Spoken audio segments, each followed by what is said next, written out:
हामीले लास्ट क्लासमा प्रोजेक्ट अप्रेजलसम्मको कुरा गरेका थियौँ। प्रोजेक्ट अप्रेजललाई थोरै अलिकति फेरि म क्विक रिभ्यू गरिहाल्छु लास्ट क्लासको हिसाबले, तपाईँको साथीहरूलाई पनि काम लाग्छ। अप्रेजल भन्नाले प्रोजेक्टको चाहिँ इन्भेस्टमेन्ट गर्नलाई वर्दिनेस छ कि छैन, अथवा प्रपोजल पेस भएर आयो, इन्भेस्टमेन्टको लागि चाहिँ प्रपोजल पेस भएर आयो भने त्यो प्रपोजललाई रिएसेसिङ गर्ने अथवा रिइभ्यालुएट गर्ने इन टर्म्स अफ त्यसको वर्दिनेस चेकको लागि होइन।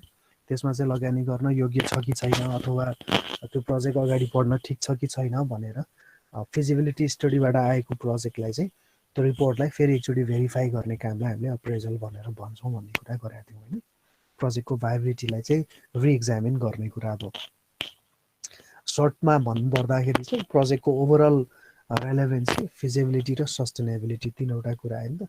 एउटा उपादायता अथवा सान्दर्भिकता, प्रोजेक्टको फिजिबिलिटी त्यो चाहिँ त्यसलाई चाहिँ सम्भावना छ कि छैन होइन, सम्भाव्यता, र सस्टेनेबिलिटी अब त्यसले दिगो विकासमा चाहिँ के असर गर्छ त, त्यो कुरालाई चाहिँ अगाडि बढ्ने कि नबढ्ने भन्ने जुन चाहिँ टर्मिनोलोजी छ त्यसलाई चाहिँ हामीले के गर्ने, जस्टिफाई गर्ने भयो अप्रेजल थ्रुबाट होइन। सो किन गर्न जरुरी छ त भन्दाखेरि एउटा त्यसको आफ्नो अब्जेक्टिभ पुरा गर्छ कि गर्दैन प्राइमेरीली, र सेकेन्डरीमा चाहिँ larger need of the society र कन्ट्रीमा चाहिँ कन्ट्रिब्युट गर्छ कि गर्दैन, त्यो एस्पेक्टलाई पनि अलिअलि हेरिहाल्छौँ। त्यसै गरी चाहिँ विभिन्न प्रोजेक्ट्सहरू मध्येको ती प्रोजेक्ट्सहरू मध्येबाट चाहिँ एउटा बेस्ट अल्टरनेटिभ छान्नु पर्यो भने त्यो छान्दाखेरि चाहिँ त्यो छनौटमा परेको अल्टरनेटिभले चाहिँ अरू अल्टरनेटिभ भन्दा त्यसमा चाहिँ राम्रो छ कि छैन होइन, in terms of various merit of ranking होइन। त्यो ऱ्याङ्किङको विभिन्न क्राइटेरिया अनुसारको, मेरिट अनुसारको त्यो ठिक छ कि छैन भनेर हामीले हेर्छौँ। अब टाइप्समा कुरा गर्दाखेरि चाहिँ के थियो त भन्दा प्रोजेक्ट अप्रेजल चाहिँ हामीले कुन कुन सेक्टरलाई रिइक्जामिन गर्छौँ भन्ने कुरा नै थियो होइन त, जसमा फिजिबिलिटी स्टडीबाट आएको रिपोर्टलाई नै हामीले अप्रेजलमा लिएर जाने भयो। फिजिबिलिटी स्टडीमा चाहिँ कुन कुन सेक्टर, कुन कुन चाहिँ पारामिटर्स हामीले हेरेको थियौँ त्यसकैलाई दोहोऱ्याएर हेर्ने भयो एप्रेजलमा है। त्यो गर्दा technical, economical, financial, management, marketing, environment के हुन्छ रिक्वायरमेन्ट, प्रोजेक्टको नेचरै पछि चाहिँ फरक फरक रिक्वायरमेन्टहरू हुन्छ, त्यो रिक्वायरमेन्ट अनुसारको चाहिँ हेर्दै जाने भयो। सो टेक्निकल अप्रेजल चाहिँ मोर चाहिँ रिलेटेड विथ द टेक्निकल चाहिँ टर्मिनोलोजिजहरूसँग रिलेटेड थियो। त्यसरी इकोनोमिकल अप्रेजलमा चाहिँ सोसियल कस्ट बेनिफिट एनालाइसिससँग रिलेटेड कुराहरू थियो होइन, रिटर्न अन इन्भेस्टमेन्टका कुराहरूमा सोसियल चाहिँ sufficiency, employment generation, poverty reduction होइन एकदम लङ रनमा त्यस्ता कुराहरू थियो। फाइनेन्सियल चाहिँ return on expectation on capital in terms of financial मेरिटको ऱ्याङ्किङ थ्रुबाट IRR, BC ratio, break even यस्तै कुराहरू भयो। त्यसै गरी चाहिँ म्यानेजमेन्ट अप्रेजलमा त्यो म्यानेजमेन्ट जुन टिमले काम गर्दैछ त्यसको अर्गनाइजेसनल एस्पेक्ट्सहरू के छ, उसँग कस्तो खालको ह्युमन रिसोर्सेसहरू छ, त्यसले एक्जिक्युट गर्न सक्छ कि सक्दैन भन्ने कुराहरू चाहिँ म्यानेजमेन्ट एप्रेजलसँग रिलेटेड कुरा भयो भने मार्केटिङमा पनि त्यही अनुसारले प्राइसका कुराहरू, सप्लाई डिमान्डका कुराहरू, सेल्स फोरकास्टका कुराहरू होइन। यो चाहिँ युजल्ली प्रडक्सनसँग रिलेटेड, म्यानुफ्याक्चरिङसँग रिलेटेड कुराहरू चाहिँ भएको प्रोजेक्टहरूमा भयो भने मार्केटिङ चाहिँ एकदमै इम्पोर्टेन्ट छ कमर्सियल भ्यालुमा होइन, बिजनेस भ्यालु बढाउने खालको बिजनेस प्लानहरू तयार गर्दाखेरि त्यस्तो खालको जसले चाहिँ सेल्स गर्छ त्यस्तो सेल्स गर्ने खालको, प्रडक्सन गर्ने खालको अथवा चाहिँ म्यानुफ्याक्चरिङ गर्ने खालको प्रोजेक्टहरू छ भने त्यस्तोमा चाहिँ मार्केटिङको एप्रेजल गर्नलाई पनि जरुरी हुन्छ। पब्लिक प्रोजेक्टहरूलाई युजली गरिराख्नु जरुरी भएन, पब्लिक इन्फ्रास्ट्रक्चर प्रोजेक्टहरूलाई गरिराख्नु परेन है।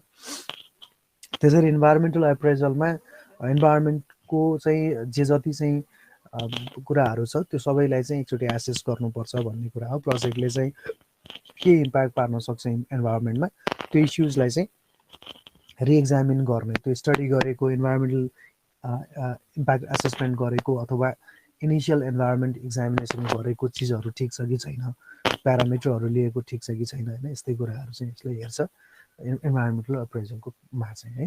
सो यसरी सोसाइटीको छुट्टै एस्पेक्ट हेर्नु पऱ्यो र अथवा सोसियल चाहिँ टर्मिनोलोजिसमा पनि छुट्टै हेर्नु पऱ्यो भने सोसियल एप्रेजल पनि गर्न सकिन्छ, तर मोस्ट अफ द ठाउँमा चाहिँ इकोनोमिकल एप्रेजल गर्ने बेलामा सोसियल कस्ट बेनिफिट पनि एनालाइसिस गर्ने भएको कारणले छुट्टै गरिराख्नु पर्दैन। तर कुनै कुनै प्रोजेक्ट्सहरूमा चाहिँ छुट्टै खालको सोसियल एप्रेजलहरू गर्ने चलनहरू पनि छ होइन। त्यसको लागि चाहिँ पब्लिक हियरिङ गर्ने, त्यहाँमा चाहिँ त्यसको लागि चाहिँ छुट्टै खालको चाहिँ क्वेसनाइजहरू लिएर गएर चाहिँ हेर्ने, त्यसले कति चाहिँ इम्प्याक्ट पार्दो रहेछ होइन। त्यो पनि विभिन्न चाहिँ त्यो सोसियल थ्रेडहरूमा कहाँ कहाँ चाहिँ अप्ठ्यारो, कहाँ कहाँ कहाँ चाहिँ सहजीकरण गर्दो रहेछ, कुन सोसियल कस्टम ड्युटिज भ्यालुजलाई चाहिँ त्यसले सपोर्ट गर्दो रहेछ, अथवा ओनरसिप लिन्छ कि लिँदैन सोसाइटीले होइन, जुन सोसाइटीको फेब्रिक हुन्छ नि नेपालमा भएको, त्यो सबै डिटेलमा चाहिँ अध्ययन गर्न पनि सक्ने अवस्था हुनसक्छ।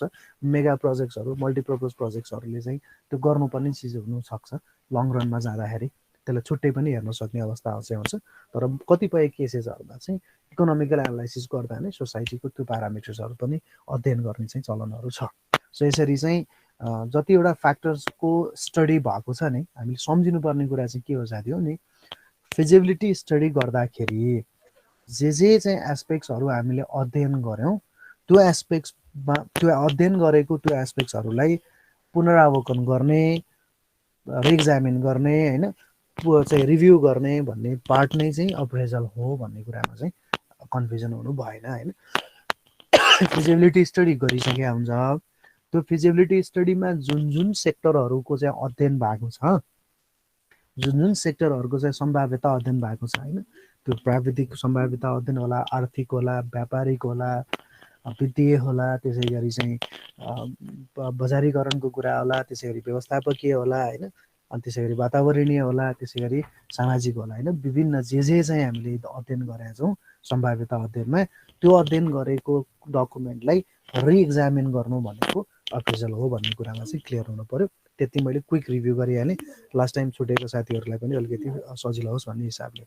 नाउ मुभिङ फरवर्ड, हामीले त्यसपछि अप्रेजल गरिसकेपछि अब प्रोजेक्टमा इन्भेस्टमेन्ट हुन्छ भन्ने कुरामा क्लियरै छँदैछ है। सो अब जाउँ हामी प्रोजेक्ट प्रपोजलमा। त्यो एप्रेजल गर्न आउँदाखेरि पनि त्यो प्रपोजल पेस गरेर आएको हुन्छ नि होइन, त्यो प्रपोजललाई चाहिँ स्वीकृत गर्ने कि नगर्ने, अथवा रिचेक गर भनेर पठाउने कि नपठाउने भन्ने कुरा नै इम्पोर्टेन्ट कुरा हो हामीले प्रोजेक्ट प्रपोजलको रूपमा बुझ्ने चाहिँ हो भने। सो प्रोजेक्ट प्रपोजल वास्तवमा जसले जसरी बुझेको छ अहिलेसम्म बुझेकै छन् होला साथीहरू धेरैले होइन। प्रपोजल भनिसकेपछि हामीले केही कुरा माग गर्ने नै हो होइन, अथवा केही कुरा गर्छु भनेर त्यसमा चाहिँ प्रेसित गर्ने कुराहरूलाई नै हामीले प्रपोजल भन्छौँ होइन। प्रपोजललाई अब चाहे त्यो एकाडेमिक प्रोजेक्ट गरौँ भनौँ, अथवा कुनै ठाउँमा इन्फ्रास्ट्रक्चर प्रोजेक्ट म बिल्ड गर्छु भनौँ, या कसैलाई ट्रेनिङ दिन्छु भनौँ, या कुनै एनजिओ थ्रुबाट चाहिँ मलाई चाहिँ यसरी चाहिँ अवेरनेस अथवा चाहिँ क्याम्पेन गर्न मन लाग्यो, त्यसको लागि सपोर्ट दिनुहोस् भनेर भनौँ, त्यो जेसुकै भने तापनि प्रपोजल भनेको कुरा चाहिँ हामीले के गर्न लागेको, के को लागि मागेको, के काम गर्ने हो भन्ने कुराको चाहिँ क्ल्यारिफिकेसन सहितको र पेस गर्ने डकुमेन्ट नै हो है, त्यसमा चाहिँ कुनै शङ्कै भएन। सो अब प्रपोजललाई हामीले चाहिँ एज अ इन्जिनियरिङ स्कलर भएर चाहिँ धेरैवटा तरिकाबाट बुझ्नुपर्ने जरुरी हुन्छ कि।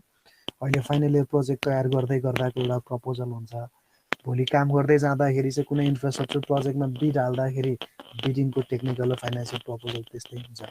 कुनै कन्सल्टिङ सर्भिसेस काम गर्नु पर्यो होइन, कुनै अफिसले माग्यो भने त्यो काम गर्नको लागि आउने खालको छुट्टै प्रपोजल हुने भयो भनेपछि टु सम एक्सटेन्टदेखि लिएर टु मेजर एक्सटेन्टसम्म प्रपोजलको कन्टेन्ट, प्रपोजलमा हुने चाहिँ गर्नुपर्ने चाहिँ दिनुपर्ने चाहिँ फ्याक्ट्स एन्ड फिगर्सका कुराहरू, कन्टेन्टका कुराहरू, लेख्ने तरिकाका कुराहरू, यो सबै कुराहरू चाहिँ फरक फरक हुन्छ क्या। त्यही भएर प्रपोजललाई चाहिँ हामीले एकदम नजिकबाट बुझ्नुपर्ने चाहिँ आवश्यकता हुन्छ। सो बेला अलिकति व्याख्यात्मक रूपमा म जान्छु, अनि त्यसपछि एकछिन डिस्कसन गर्छौँ है साथीहरूसँग। के हो त भन्दा प्रोजेक्ट प्रपोजल भनेको एकदम कमन र बेटर अन्डरस्टुड टर्मिनोलोजी हो क्या। यो एक यस्तो शब्द हो कि जसले पनि प्रयोग गर्ने खालको शब्दहरू हो होइन। कुनै ठाउँमा फन्ड लिन जानुभयो, तपाईँको प्रपोजल देखाउनुहोस् न के छ भनिदिन्छ होइन। एकाडेमिक प्रोजेक्ट म यसमा गर्छु भनेर प्रपोजल ल्याउन तिम्रो भनेर भन्छ होइन। भोलि मास्टर्स गर्नुहुन्छ, थेसिस गर्नुपर्ने, थेसिस गर्नलाई प्रपोजलै चाहियो, पिएचडी गर्नलाई प्रपोजलै चाहियो, कुनै एनजिओ थ्रुबाट एनजिओबाट सँग चाहिँ पैसा माग्नु पर्यो, प्रपोजलै चाहियो, कन्ट्र्याक्टरले म काम गर्छु नि यो पूर्वाधारको योजना मलाई दिनुहोस् न भन्दा बिड हाल्नुहोस्, प्रपोजलै दिनुहोस् होइन। एक ठाउँमा सर्वे गर्नु छ, त्यो सर्वे गरेर डिटेल प्रोजेक्ट रिपोर्ट तयार गर्नु छ, प्रपोजल ल्याउनुहोस्। एभ्री एस्पेक्टमा एभ्री न्यू भेन्चरको काम गर्दाखेरि एभ्री ठाउँमा प्रपोजल चाहिँ माग हुन्छ। त्यही भएर प्रोजेक्ट प्रपोजल भनेको एकदम कमन र बेटर अन्डरस्टुड टर्मिनोलोजी हो in academic sector, either in commercial sector, industrial and government sector, whatever होइन। जुनसुकै सेक्टर्समा कुरा गर्ने हो भने नि प्रपोजल चाहिँ त्यति धेरै चाहिँ प्रयोगमा आइराख्ने चाहिँ शब्दको रूपमा लिन सकिन्छ। प्रपोजल अघि मैले भनेको अनुसारले proposal could be a request for grant, हामीलाई रकम दिनुहोस् न, अनुदान दिनुहोस् न, केही रकम दिनुहोस्, केही चाहिँ बजेट दिनुहोस् to conduct the academic research हुनसक्छ। Or to sell an item, हाम्रो चाहिँ यदि राम्रो प्रडक्ट छ तपाईँहरूले प्रयोग गरेर हेरिदिनुहोस्, दुईवटा किन्नुभयो भने अर्को एउटा सित्तैमा आउँछ, अस काइन्ड अफ प्रपोजल है, could be a sale an item. To build infrastructure, कुनै पूर्वाधार बनाउनु पर्यो भने टेन्डर निक्लिन्छ, नोटिस निक्लिन्छ नि, इन्भिटेसन फर टेन्डर हो, त्यो पनि प्रपोजलै मागेको, बिड भनेको प्रपोजलै हो, infrastructure. Or to conduct income generation training, कुनै हामीले चाहिँ कुनै 10 जना 12 जना 15 जनालाई चाहिँ आय आर्जन सम्बन्धी कुनै चाहिँ तालिम दिनु पर्यो, उहाँहरूको स्वरोजगार चाहिँ स्वावलम्बन बनाउनको लागि भनेर हामीले तयार गर्ने हो भने पनि त्यसको लागि पनि प्रोजेक्टको प्रपोजलै चाहियो। सो जुनसुकै सेक्टरमा हामीले हेऱ्यौँ भने पनि प्रपोजल चाहिँ जरुरी पर्छ भन्ने कुरा देखियो। अब प्रपोजल के हो त भन्दाखेरि नि प्रपोजल चाहिँ सिम्पल हिसाबले बुझ्ने हो भने हामीले प्रपोजल भनेको बेसिक डकुमेन्ट हो है, बेसिक डकुमेन्ट, यो एकदम आधारभूत दस्तावेज हो। यो आधारभूत दस्तावेज बिना प्रोजेक्ट अगाडि नै बढ्दैन भन्ने कन्सेप्टले नै लिन जानु सक्यो हामीले हैन। Proposal is basic document containing the explanation of all activities to be performed while undertaking an investment venture। कुनै पनि काम गर्नुभन्दा अगाडि चाहिँ तपाईँले के काम गर्छु, कसरी गर्छु, कति समयमा गर्छु, कति लागत लाग्छ भन्ने कुराको डेस्क्रिप्सन सहित राखेको व्याख्यात्मक रूपमा दिएको चाहिँ एउटा प्रस्ताव हो नि त हैन। त्यो प्रस्ताव भएको डकुमेन्टलाई हामीले प्रपोजल भनेर भनिदियो। प्रस्ताव किन भनिरहेको त भन्दा प्रपोजललाई नेपालीमा प्रस्ताव भनिन्छ। सो त्यो प्रस्ताव चाहिँ स्वीकृत हुने किसिमले, स्वीकार्य हुने किसिमले तयार गर्नु पर्यो, तब न प्रस्ताव स्वीकृत हुन्छ र योजना अगाडि बढ्छ भन्ने कुरा हामी बुझ्नु पर्यो हैन। सो कुनै पनि लगानी गर्ने चाहिँ कार्यमा, त्यो कार्य लगानी गर्ने बेलामा त्यसको डिटेल एक्सप्लेनेसन, डिटेल व्याख्या चाहिँ प्रेषित गरेको कुनै पनि प्रस्तावको डकुमेन्ट, कुनै पनि दस्तावेजलाई चाहिँ हामीले प्रस्ताव भनेर भन्न सक्छौँ। अर्को भाषामा भन्दा यो चाहिँ एउटा रिटर्न डकुमेन्ट भयो हैन। के को लागि त भन्दा कुन काम कसरी गर्छौँ र त्यो प्रपोज असाइनमेन्टलाई चाहिँ कसरी सक्सेसफुल्ली चाहिँ क्यारी गर्ने हो भन्ने कुराको चाहिँ व्याख्या दिन्छ प्रपोजलले। त्यो चाहिँ रिटर्न डकुमेन्ट नै हुने भयो, किनभने हामीले इन्भेस्टमेन्ट गर्ने क्रममा पनि अथवा एकाडेमिक प्रोजेक्टलाई अगाडि बढाउने क्रममा पनि प्रस्ताव भनेको चाहिँ रिटर्नमै हुनुपर्छ, किनभने रिटर्न भइसकेपछि त्यो चाहिँ एभिडेन्सको रूपमा बस्ने भयो, डकुमेन्टेड हुने भयो, त्यही भएर रिटर्नमै हुनुपर्छ भन्ने कुरा हो। मौखिक प्रस्तावहरू स्वीकृत हुने चान्सेसहरू त्यसको एकाडेमिकमा, अर्गनाइजेसनल सेक्टरमा, कमर्सियल टर्मिनोलोजिजमा त्यसरी चाहिँ हुँदैन। We need the written document as prepared as per the format given by the funding agency or anything हैन। के हुनसक्छ त उसले फर्मेट दिएको हुन्छ, त्यो फर्मेट अनुसारले हामीले चाहिँ के गर्छौँ भन्दा प्रपोजल लेख्छौँ। अब प्रपोजलको अलिकति डिटेलमा कुरा गर्दै जाउँ। प्रपोजल तयार गर्दाखेरि चाहिँ हामीले केही डब्लुएच क्वेसनको चाहिँ आन्सर गर्न सक्ने खालको चाहिँ प्रपोजल तयार गर्नु पर्यो। के डब्लुएच क्वेसनको हैन आन्सरहरू के दिन सक्छ त प्रपोजलले भन्दा पहिलो भनेको चाहिँ के हो त भन्दा फर्स्टमा what are you preparing to do, के गर्न लाग्यो भन्ने कुरा चाहिँ व्याख्या हुनु पर्यो। अब कस्तो हुन्छ हामीले यहाँ सम्झिनु पर्ने कुरा के छ त भन्दाखेरि एकाडेमिक प्रोजेक्टको हकमा पनि तपाईँलाई फर्मेट दिएको हुन्छ हैन। यो फर्मेट अनुसारले प्रपोजल पेश गर्नुहोस् भनेर भन्छ। उनीहरूले एउटा फर्मेटै तयार गरेको हुन्छ युनिभर्सिटीको आफ्नो गाइडलाइन्स अनुसारले। कुनै आइएनजिओले चाहिँ प्रोजेक्ट एनजिओलाई दिनु पर्यो भने एनजिओलाई तिमीले यो कुराहरू कन्सिडर गरेर प्रपोजल लेख्नुपर्छ भनेर भन्छ हैन। त्यस्तै कुनै चाहिँ कन्सल्टिङ सर्भिसेसलाई कुनै चाहिँ कार्यालयले डिटेल प्रोजेक्ट रिपोर्ट तयार गर्नलाई विस्तृत प्राविधिक प्रतिवेदन भनौँ अथवा कुनै ठाउँको चाहिँ स्टडी गर्नको लागि चाहिँ प्रपोजल ल्याऊ तिम्रो भन्यो भने उसले चाहिँ के काम गर्नुपर्छ भनेर उसलाई गाइड गर्नको लागि त्यो कार्यालयले अथवा त्यो अफिसले जसले मागिरहेछ उसले टर्म्स अफ रेफरेन्स भनेर दिन्छ, टिओआर भनेर दिन्छ हैन। त्यो टिओआरकै बेसमा बसेर, त्यसकै बेसिसमा बसेर उसले चाहिँ प्रपोजल तयार गर्ने हो, टिओआर भन्ने हुन्छ। भनेपछि हरेक कुरामा चाहिँ गाइडिङ डकुमेन्ट दिएको हुन्छ प्रपोजल तयार गर्दा। कसैले पनि ल एउटा यो काम गर्नुहोस् न भनेर चाहिँ प्रपोजल ल्याउनुहोस् न भनेर भन्यो भने अब त्यसको लागि चाहिँ त्यो कहिलेकाहीँ त्यस्तो अवस्था पनि हुन सक्ने अवस्था हुन्छ हैन। त्यो भनेको चाहिँ युजल्ली फन्ड माग्दाखेरिको हकमा कहिलेकाहीँ त्यस्तो पनि अवस्थाहरू आउँछ। तर यद्यपि जसले फन्ड दिँदैछ उसले आफ्नो एउटा फर्मेट चाहिँ तयार गरेको हुन्छ प्रपोजलको लागि। किनभने हरेक प्रपोजललाई इभ्यालुएट गर्ने क्रममा चाहिँ on the basis of something त गर्न पऱ्यो नि होइन। सबैको एउटै फर्मेटमा आएपछि पो उसले त्यही बेसिसमा बसेर ऱ्याङ्किङ क्राइटेरियाहरू राखेर चाहिँ इन्भेस्टमेन्टको चाहिँ जसले मागेको छ उसलाई चाहिँ त्यो अनुसारले स्क्रिनिङ गर्न सक्छ। तर अब कुनै एउटा प्रोजेक्टको प्रपोजल एउटा तरिकाले आउने, कुनै अर्को तरिकाले आउने, कुनै अर्को तरिकाले आउने गर्यो भने ऱ्याङ्किङमा पनि उसलाई कठिन हुने भयो। अर्को चाहिँ अब कुन एउटाको एउटा राम्रो हुन्छ, अर्कोको अर्को राम्रो हुन्छ। सो त्यसको स्ट्यान्डर्डाइजेसन नै भएन कि स्ट्यान्डर्ड अनुसारले चाहिँ कुन प्रपोजल ठिक छ, वेटी छ भन्ने कुरा हेर्नको लागि पनि फर्मेट हुन जरुरी छ भनेर भन्न खोजेको मैले। त्यही भएर त्यो फर्मेटलाई चाहिँ उसले कसले दिन्छ त भन्दा जसले फन्डिङ गरिरहेछ अथवा जसलाई चाहिँ जोबाट हामीले चाहिँ लिने हो काम अथवा जसलाई काम चाहिएको छ भने उसले चाहिँ त्यो प्रपोजल पेश गर्न लगाउँछ र त्यो प्रपोजल पेश गर्दाखेरि चाहिँ यो फर्मेटमा पेश गर है भनेर उसले चाहिँ गाइडिङ डकुमेन्टको रूपमा दिएको हुन्छ। त्यो अघि मैले भनेको अनुसारले जस्तै एकाडेमिक प्रोजेक्ट हो भने एकाडेमिक आफ्नो प्रपोजलको गाइडलाइन्स हुन्छ। त्यहाँ बुझ्नु पर्यो साथीहरू हामीले कुनै पनि एउटा एनजिओलाई पैसा दिँदैछ भने आइएनजिओको आफ्नो एउटा फर्मेट हुन्छ, उसले त्यही फर्मेटमा मागिरहेको हुन्छ होइन।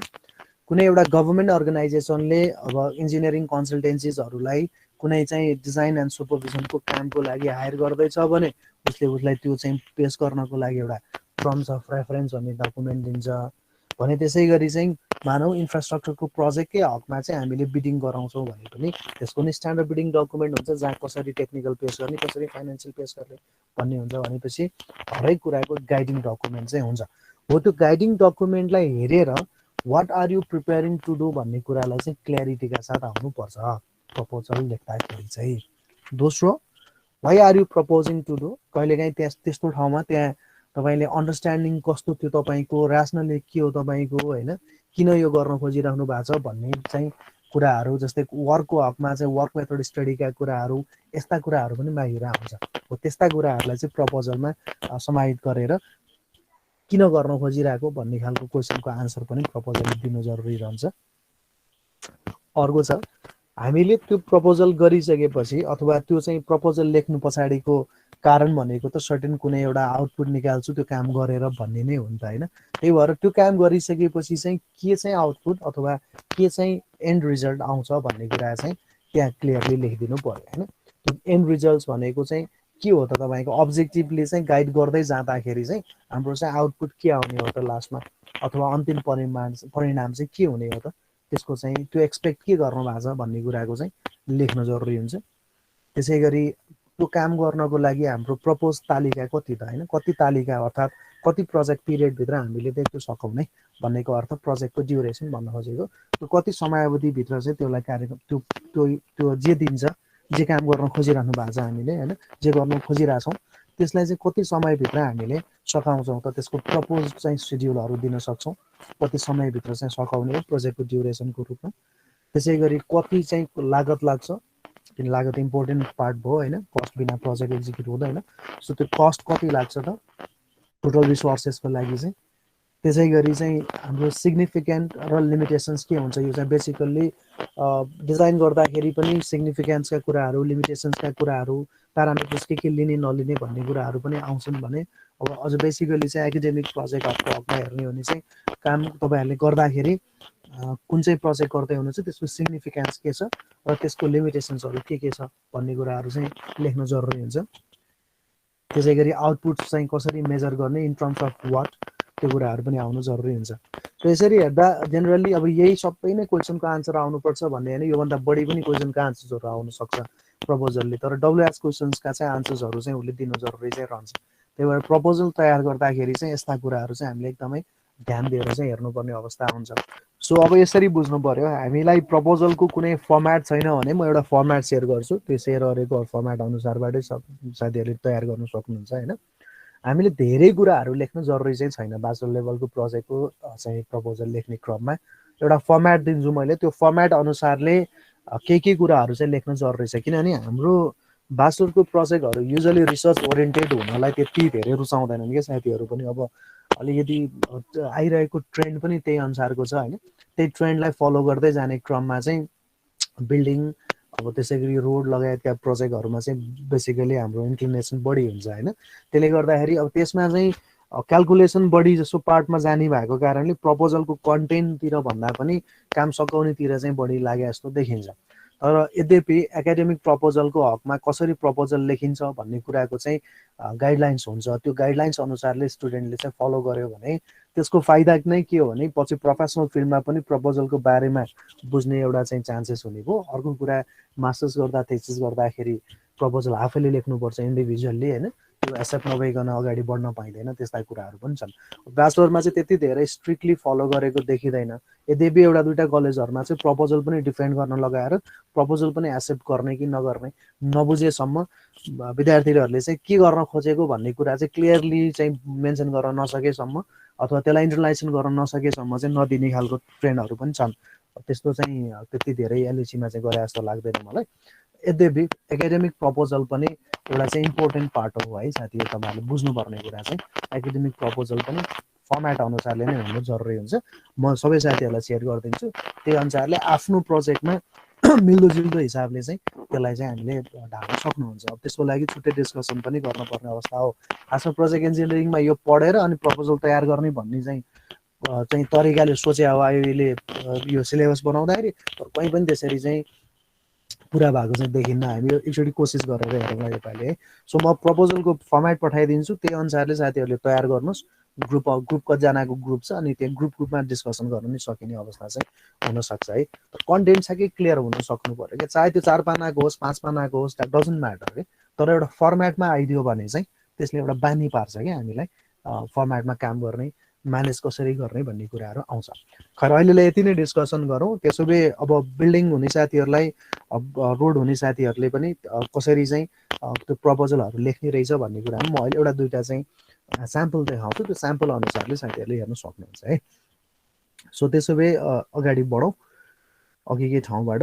सो अब त्यसो भए प्रपोजल भनेको लेख्ने जुन कुरा हामी यत्रो डिस्कसन गर्दै जाँदाखेरि त्यसै प्रपोजल लेख्ने भन्ने कुरा चाहिँ त्यो के हो त खासमा चाहिँ होइन। प्रपोजल राइटिङ चाहिँ त्यो विज्ञान हो कि त्यो कला हो त, अब एउटा हेर्नु पऱ्यो है। अब कसैले त्यो साइन्स पनि भन्न सक्छ, इट्स अ म्यानेजमेन्ट साइन्स भनेर भन्छ, कसैले होइन यो त प्योरली आर्ट हो भनेर पनि भन्न सक्छ होइन। अब त्यो कन्टेन्ट अनुसारले कन्टेक्स्ट अनुसारले फरक फरक कुराहरू चाहिँ छन्। तर हामीले बुझ्दाखेरि चाहिँ के बुझ्नु पऱ्यो भने प्रपोजल भनेको चाहिँ यो कम्बिनेसन अफ साइन्स एन्ड आर्टै हो कि। त्यहाँ साइन्स हुन पनि जरुरी छ र आर्ट हुन जरुरी पनि छ। किन हुन जरुरी छ त भन्दा साइन्सले एउटा खालको डिसिप्लिन समात्छ, आर्टले अर्को खालको डिसिप्लिन समात्छ होइन, उनीहरूको त्यो चिज फरक छ। प्रपोजल राइटिङ चाहिँ म्यानेजमेन्ट साइन्स पनि हो आर्ट पनि हो, हामीले त्यसरी चाहिँ भन्न सक्छौँ। अब किन यस्तो भन्न सक्छौँ भन्ने कुराको लागि म यो स्लाइड सघाउँछु नि। एउटा चाहिँ अब कथा भन्छु तपाईँहरूलाई, त्यो कथा सुन्नुभएकै कथा होला, अलिकति मोडिफाइड होला सायद। यसले के भन्छ त भन्दा यो म्यानेजमेन्ट साइन्स हो। किन साइन्स हो भन्दा त भन्दा यदि अब चाहिँ उल्लेखित भएका पोइन्ट्सहरू रिजनेबल्ली हामीले प्रेसित गर्न सकेनौँ अथवा लेख्न सकेनौँ भने त्यो प्रपोजल एसेट हुँदैन। त्यही भएर अन्धाधुन्दा लेखेर नि भएन, त्यो जे गर्न खोजेको हो त्यो कुराको बारेमा चाहिँ क्ल्यारिटीका साथ चाहिँ हामीले भन्न सक्नु नै इम्पोर्टेन्ट कुरा हो भनेर म्यानेजमेन्ट साइन्सको हिसाबले भन्छ। त्यो भनेको के हो त भने हामीले सेलेक्सन गरेको प्रोजेक्ट त्यो राइट प्रोजेक्ट हो कि होइन from different point of view. हामीसँग त साइन्टिफिक ऱ्याङ्किङको क्राइटेरिया छ नि त होइन, त्यो भने इकोनोमिक्सको क्राइटेरिया छ, फाइनेन्सको क्राइटेरिया छ, टेक्निकल क्राइटेरियाजहरू छन् होइन। भनेपछि selection and identification of right project or projects from different point of view त्यो भयो कि भएन त्यो इम्पोर्टेन्ट हो। त्यो भनेको साइन्सले नै दिने कुरा भयो।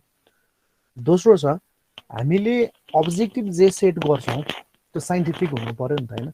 साइन्टिफिक इन द सेन्स कस्तो, हामीले पढ्यौँ नि स्मार्ट हुनु पऱ्यो भनेर होइन, स्पेसिफिक हुनु पऱ्यो, मेजरेबल हुनु पऱ्यो, एटेनेबल हुनु पऱ्यो, रेलेभेन्ट हुनु पऱ्यो, टाइम बाउन्ड हुनु पऱ्यो। अब त्यो स्मार्ट अब्जेक्टिभ सेट गर्ने बेलामा आर्टको त कुनै इस्यु आउँदैन नि। त्यो स्मार्ट भन्ने शब्दलाई नै हेर्ने हो भने साइन्ससँग रिलेटेड शब्द छ। स्पेसिफिक हुनु पऱ्यो, द्याट के गर्न खोजेको, मेजरेबल हुनु पऱ्यो, क्वान्टिफाई हुनु पऱ्यो, एचिभेबल हुनु पऱ्यो, कति टाइमभित्र कति रिसोर्सेस खर्च गरेर, रिजनेबल हुनु पऱ्यो, रेलेभेन्ट आउटपुटको हकमा, टाइम कति समयभित्र, भनेपछि those all are the scientific प्यारामिटर्सहरू होइन। भनेको त्यो चाहिँ साइन्ससँग रिलेटेड कुराहरू छ। त्यही भएर फर्मुलेसन गर्दाखेरि चाहिँ अब्जेक्टिभ रिजनेबल र एचिभेबल बनाउनको लागि साइन्सले हेल्प गर्छ। अर्को प्रपर डिजाइन मेथड कुन युज गर्ने त, त्यो प्रोजेक्टको एक्टिभिटिजलाई एक्जिक्युट गर्ने क्रममा हामीले कुन मेथड्स युज गर्ने त हामीसँग थुप्रै मेथड्सहरू छ। कन्स्ट्रक्सनकै काम गर्ने हो भने के छ, दुईवटा मेथड त सिम्पल देखिन्छ नै होइन, लेबर इन्टेन्सिभ र capital intensive. So the selection of proper and appropriate method भनेको साइन्स हो, त्यो आर्ट होइन। सेलेक्सन गर्न सक्ने चाहिँ जुन चाहिँ मेथड सेलेक्सन गर्छौँ भनेका छौँ, जुन विधि प्रयोग गरेर हामी कार्य गर्छौँ भनेका छौँ नि, त्यो भनेको त साइन्सले दिने कुरा हो नि, त्यो त आर्ट होइन। त्यसै गरी स्कार्स रिसोर्सेस जति चाहिँ हामीसँग प्रोभाइडेड भएको त्यसको अप्टिमाइजेसन गरेर प्रयोग गर्न सक्ने हो भनेको doing right things at the right time. त्यो गरिसकेपछि पो रिसोर्सेसको चाहिँ प्रपर युटिलाइजेसन हुन्छ, आवश्यकता अनुसार अप्टिमाइजेसन गर्न सक्छौँ हामीले, optimisation of time, optimisation of cost होइन। त्यसै गरी चाहिँ एचिभमेन्ट अफ द क्वालिटी भनेको त्यो सबै कुराहरू भनेको साइन्स हो, त्यो त आर्ट होइन नि त। हामीले युज गर्ने रिसोर्सेसको चाहिँ एकदमै चाहिँ भनौँ न साइन्टिफिक हिसाबले खर्च गर्ने, त्यसलाई त्यही अनुसारले चाहिँ एस्टिमेसन गर्ने भनेको कुरा त साइन्सको पार्ट हो, त्यो आर्ट होइन।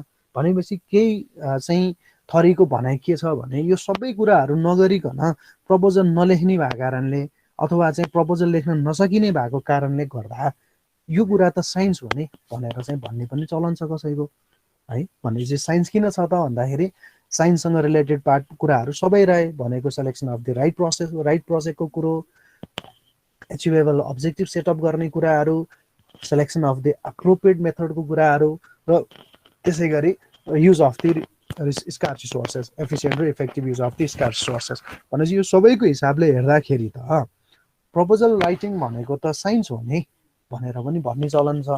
भने कसैले चाहिँ होइन साइन्स कसरी हो त, त्यो सबै कुरा लेख्ने त होला तर त्यो लेख्ने भनेर त भएन नि त, त्यसको सेल्स भ्यालु हुनु परेन भने, त्यो प्रपोजल बिक्नु परेन भनेको, जसलाई बुझाइरहेछौँ हामीले त्यो प्रपोजल एक्सेप्ट हुनु परेन भने, एक्सेप्टै भएन भने त प्रपोजल कसरी काम गर्यो त।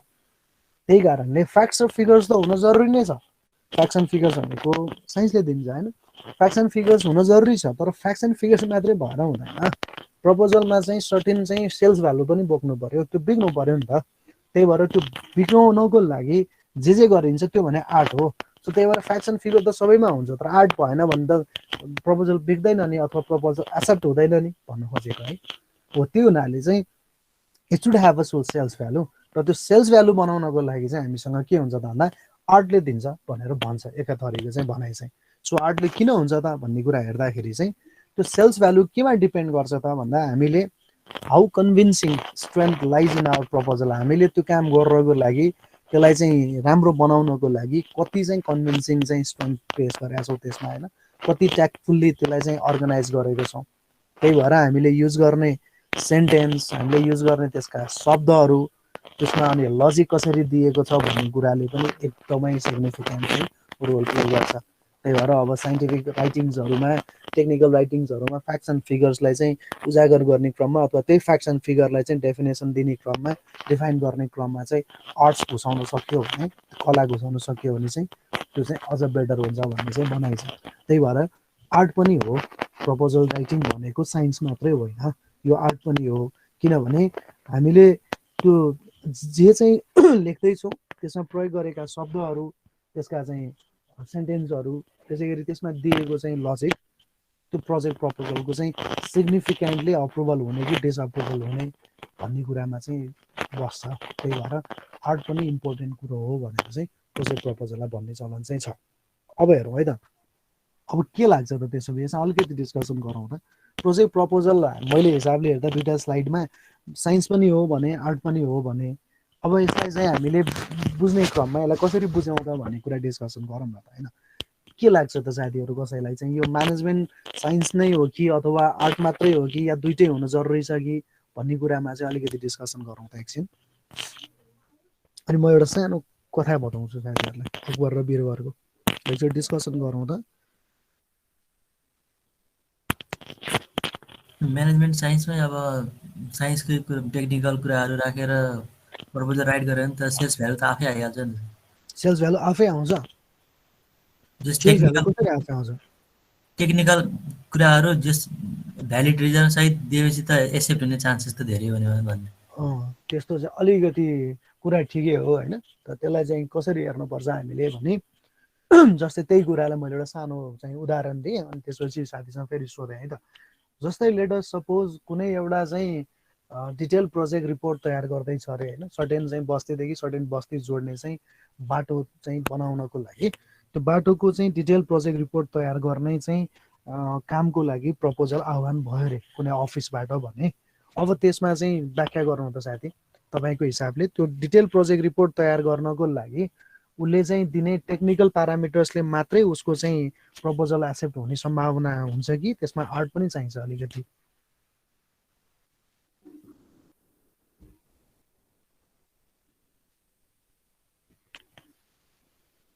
सर आर्ट पनि चाहिन्छ त्यसमा।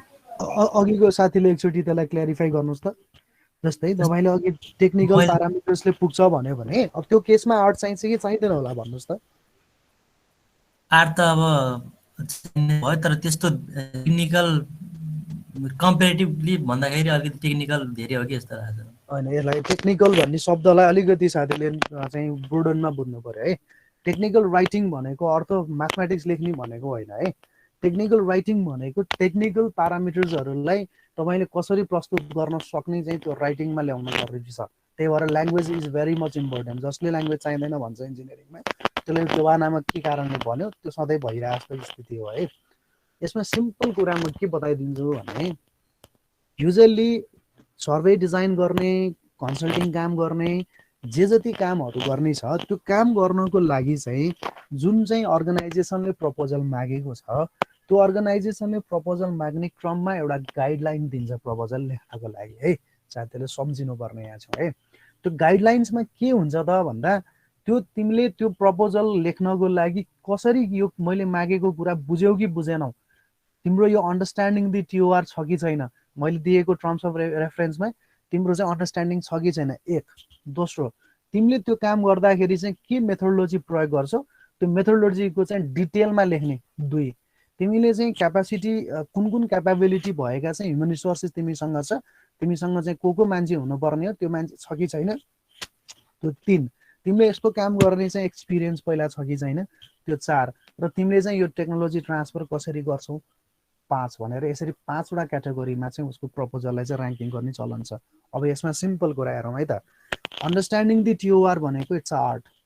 हामीले प्रपोजल जसले मागिरहेछ उसले भनेको कुरालाई चाहिँ तिमीले राम्रोसँग बुझ्यौ कि बुझेनौ, बुझ्या छौ भने त्यसलाई जस्टिफाई गर भनेको त्यो ल्याङ्ग्वेज भनेको अथवा त्यसलाई प्रेजेन्टेसन गर्ने भनेको द्याट्स एन आर्ट है।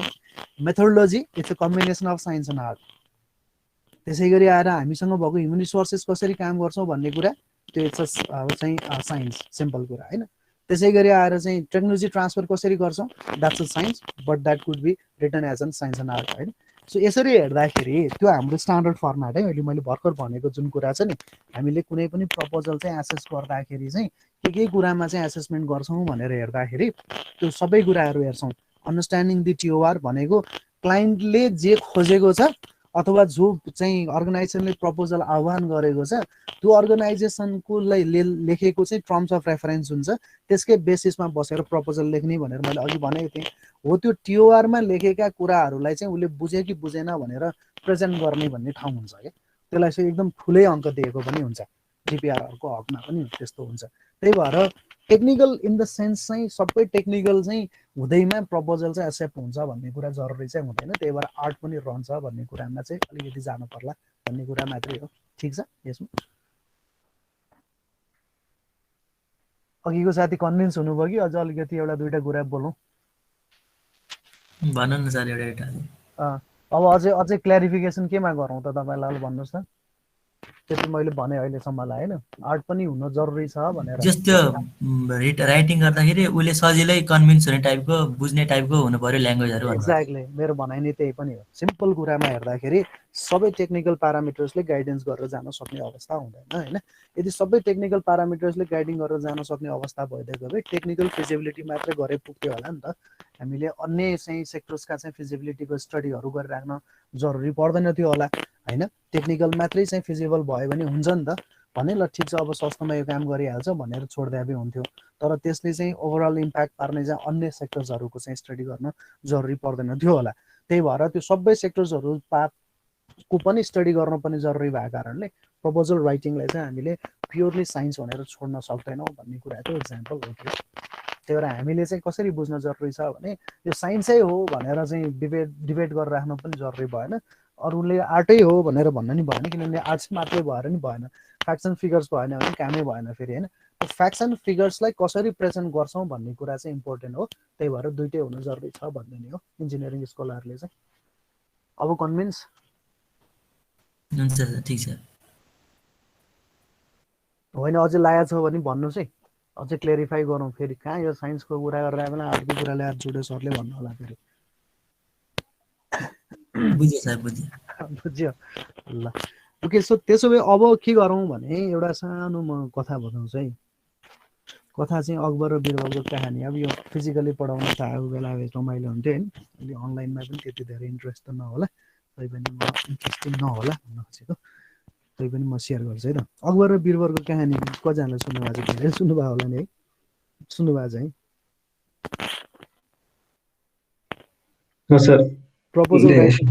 प्रपोजल राइटिङसँगको एउटा चाहिँ कहानी छ कि अकबर र बिरबलको होइन।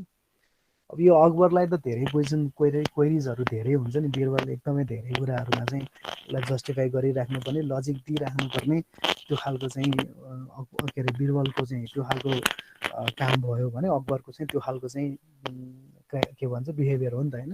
हामीले सुनेमा पनि त्यस्तै नै देखिन्छ। अब यो अकबरले चाहिँ साह्रै धेरै क्वेसन गर्न थाल्ने, हरेक कुरामा चाहिँ बिरबललाई बोलाउने देखेर बिरबललाई साह्रै आजित भएर अब भएन म वर्ल्ड टुर गर्छु भनेर बिरबल त्यति बेला नै चाहिँ विश्व भ्रमणलाई चाहिँ हिँडेछन्। अब साह्रै नै किचिज गरे, खालि अकबरले क्वेसन गर्ने, खालि सोध्ने, कति चाहिँ अब खान लाग्यो बेला पनि बोलाएको छ, जे कुरा पनि बोलाएको छ होइन, समस्या है बिरबललाई।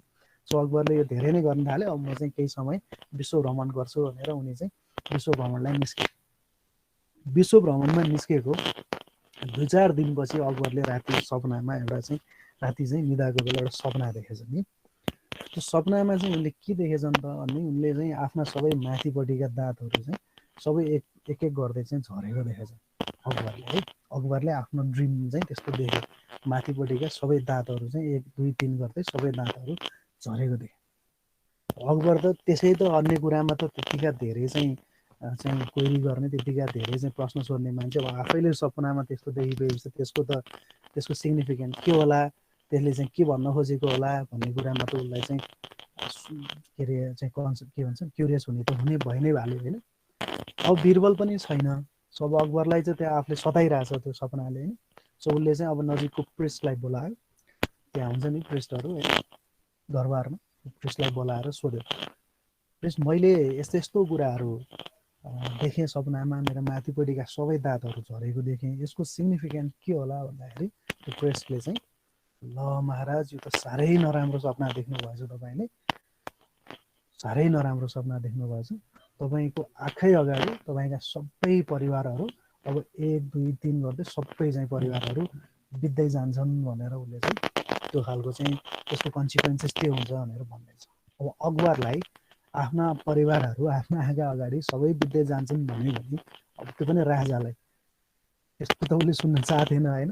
सो उसले त्यो प्रेसलाई चाहिँ सेन्टेन्स टु जेल त्यस्तो भन्ने राजाको सपनालाई उसले चाहिँ पठाइदियो, जेल हालिदियो त्यो प्रेसलाई। तर अब त्यतिको कारणले त्यो कन्सिक्वेन्सेसलाई हेरेर अकबरले त त्यो कुरालाई त स्मरण त गरिरहेछ, उसलाई अझै चित्त त बुझिरहेको छैन त्यो कुरामा, एक त चित्त बुझिरहेको छैन, अर्को डर पनि भइरहेछ होइन। यस्तो आयो, अब यसको चाहिँ सल्युसन भनेको यसको कन्सिक्वेन्सेसको बारेमा बताउने भनेको त बिरबललाई हो, जसरी हुन्छ बिरबललाई बोलाउनु पर्यो, किन बिरबल त थिएन त्यहाँ।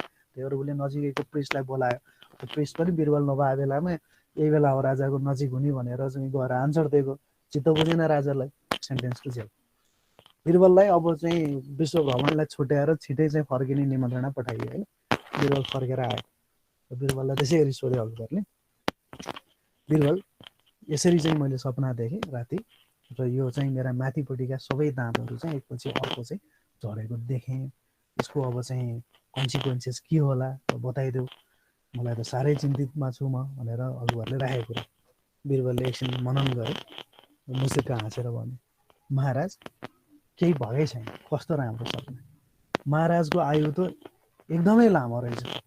महाराज यो भन्नुको अर्थ भनेको तपाईँ आफ्ना परिवारजनहरूभन्दा धेरै लामो समय बाँच्नुहुन्छ भनेर भन्दै बिरबल। अकबर खुसी भएर धन्यवाद बिरबल भनेर पुरस्कृत गरे। What's the difference between two answers? Presentation. Way of presentation हो। हो सर। आन्सर एउटै हो। कुरा एउटै हो सर, अब मान्छेले जस्तो सुन्न चाहे त्यही लयमा भनिदिउँ मात्रै। त्यति मात्रै हो, कुरा क्लियर हो। तिम्रो अगाडि सबै परिवार एकपछि अर्को बित्दै जान्छ भन्नु र तिमी धेरै समय बाँच्छौ भन्नुको कुरा एउटै हो, सेम चिज है। Exactly, the way of presentation depends and the way of presentation is an art. That's why art पनि इम्पोर्टेन्ट हुन्छ भन्ने कुराको एउटा सानो कहानी मात्रै बताएको।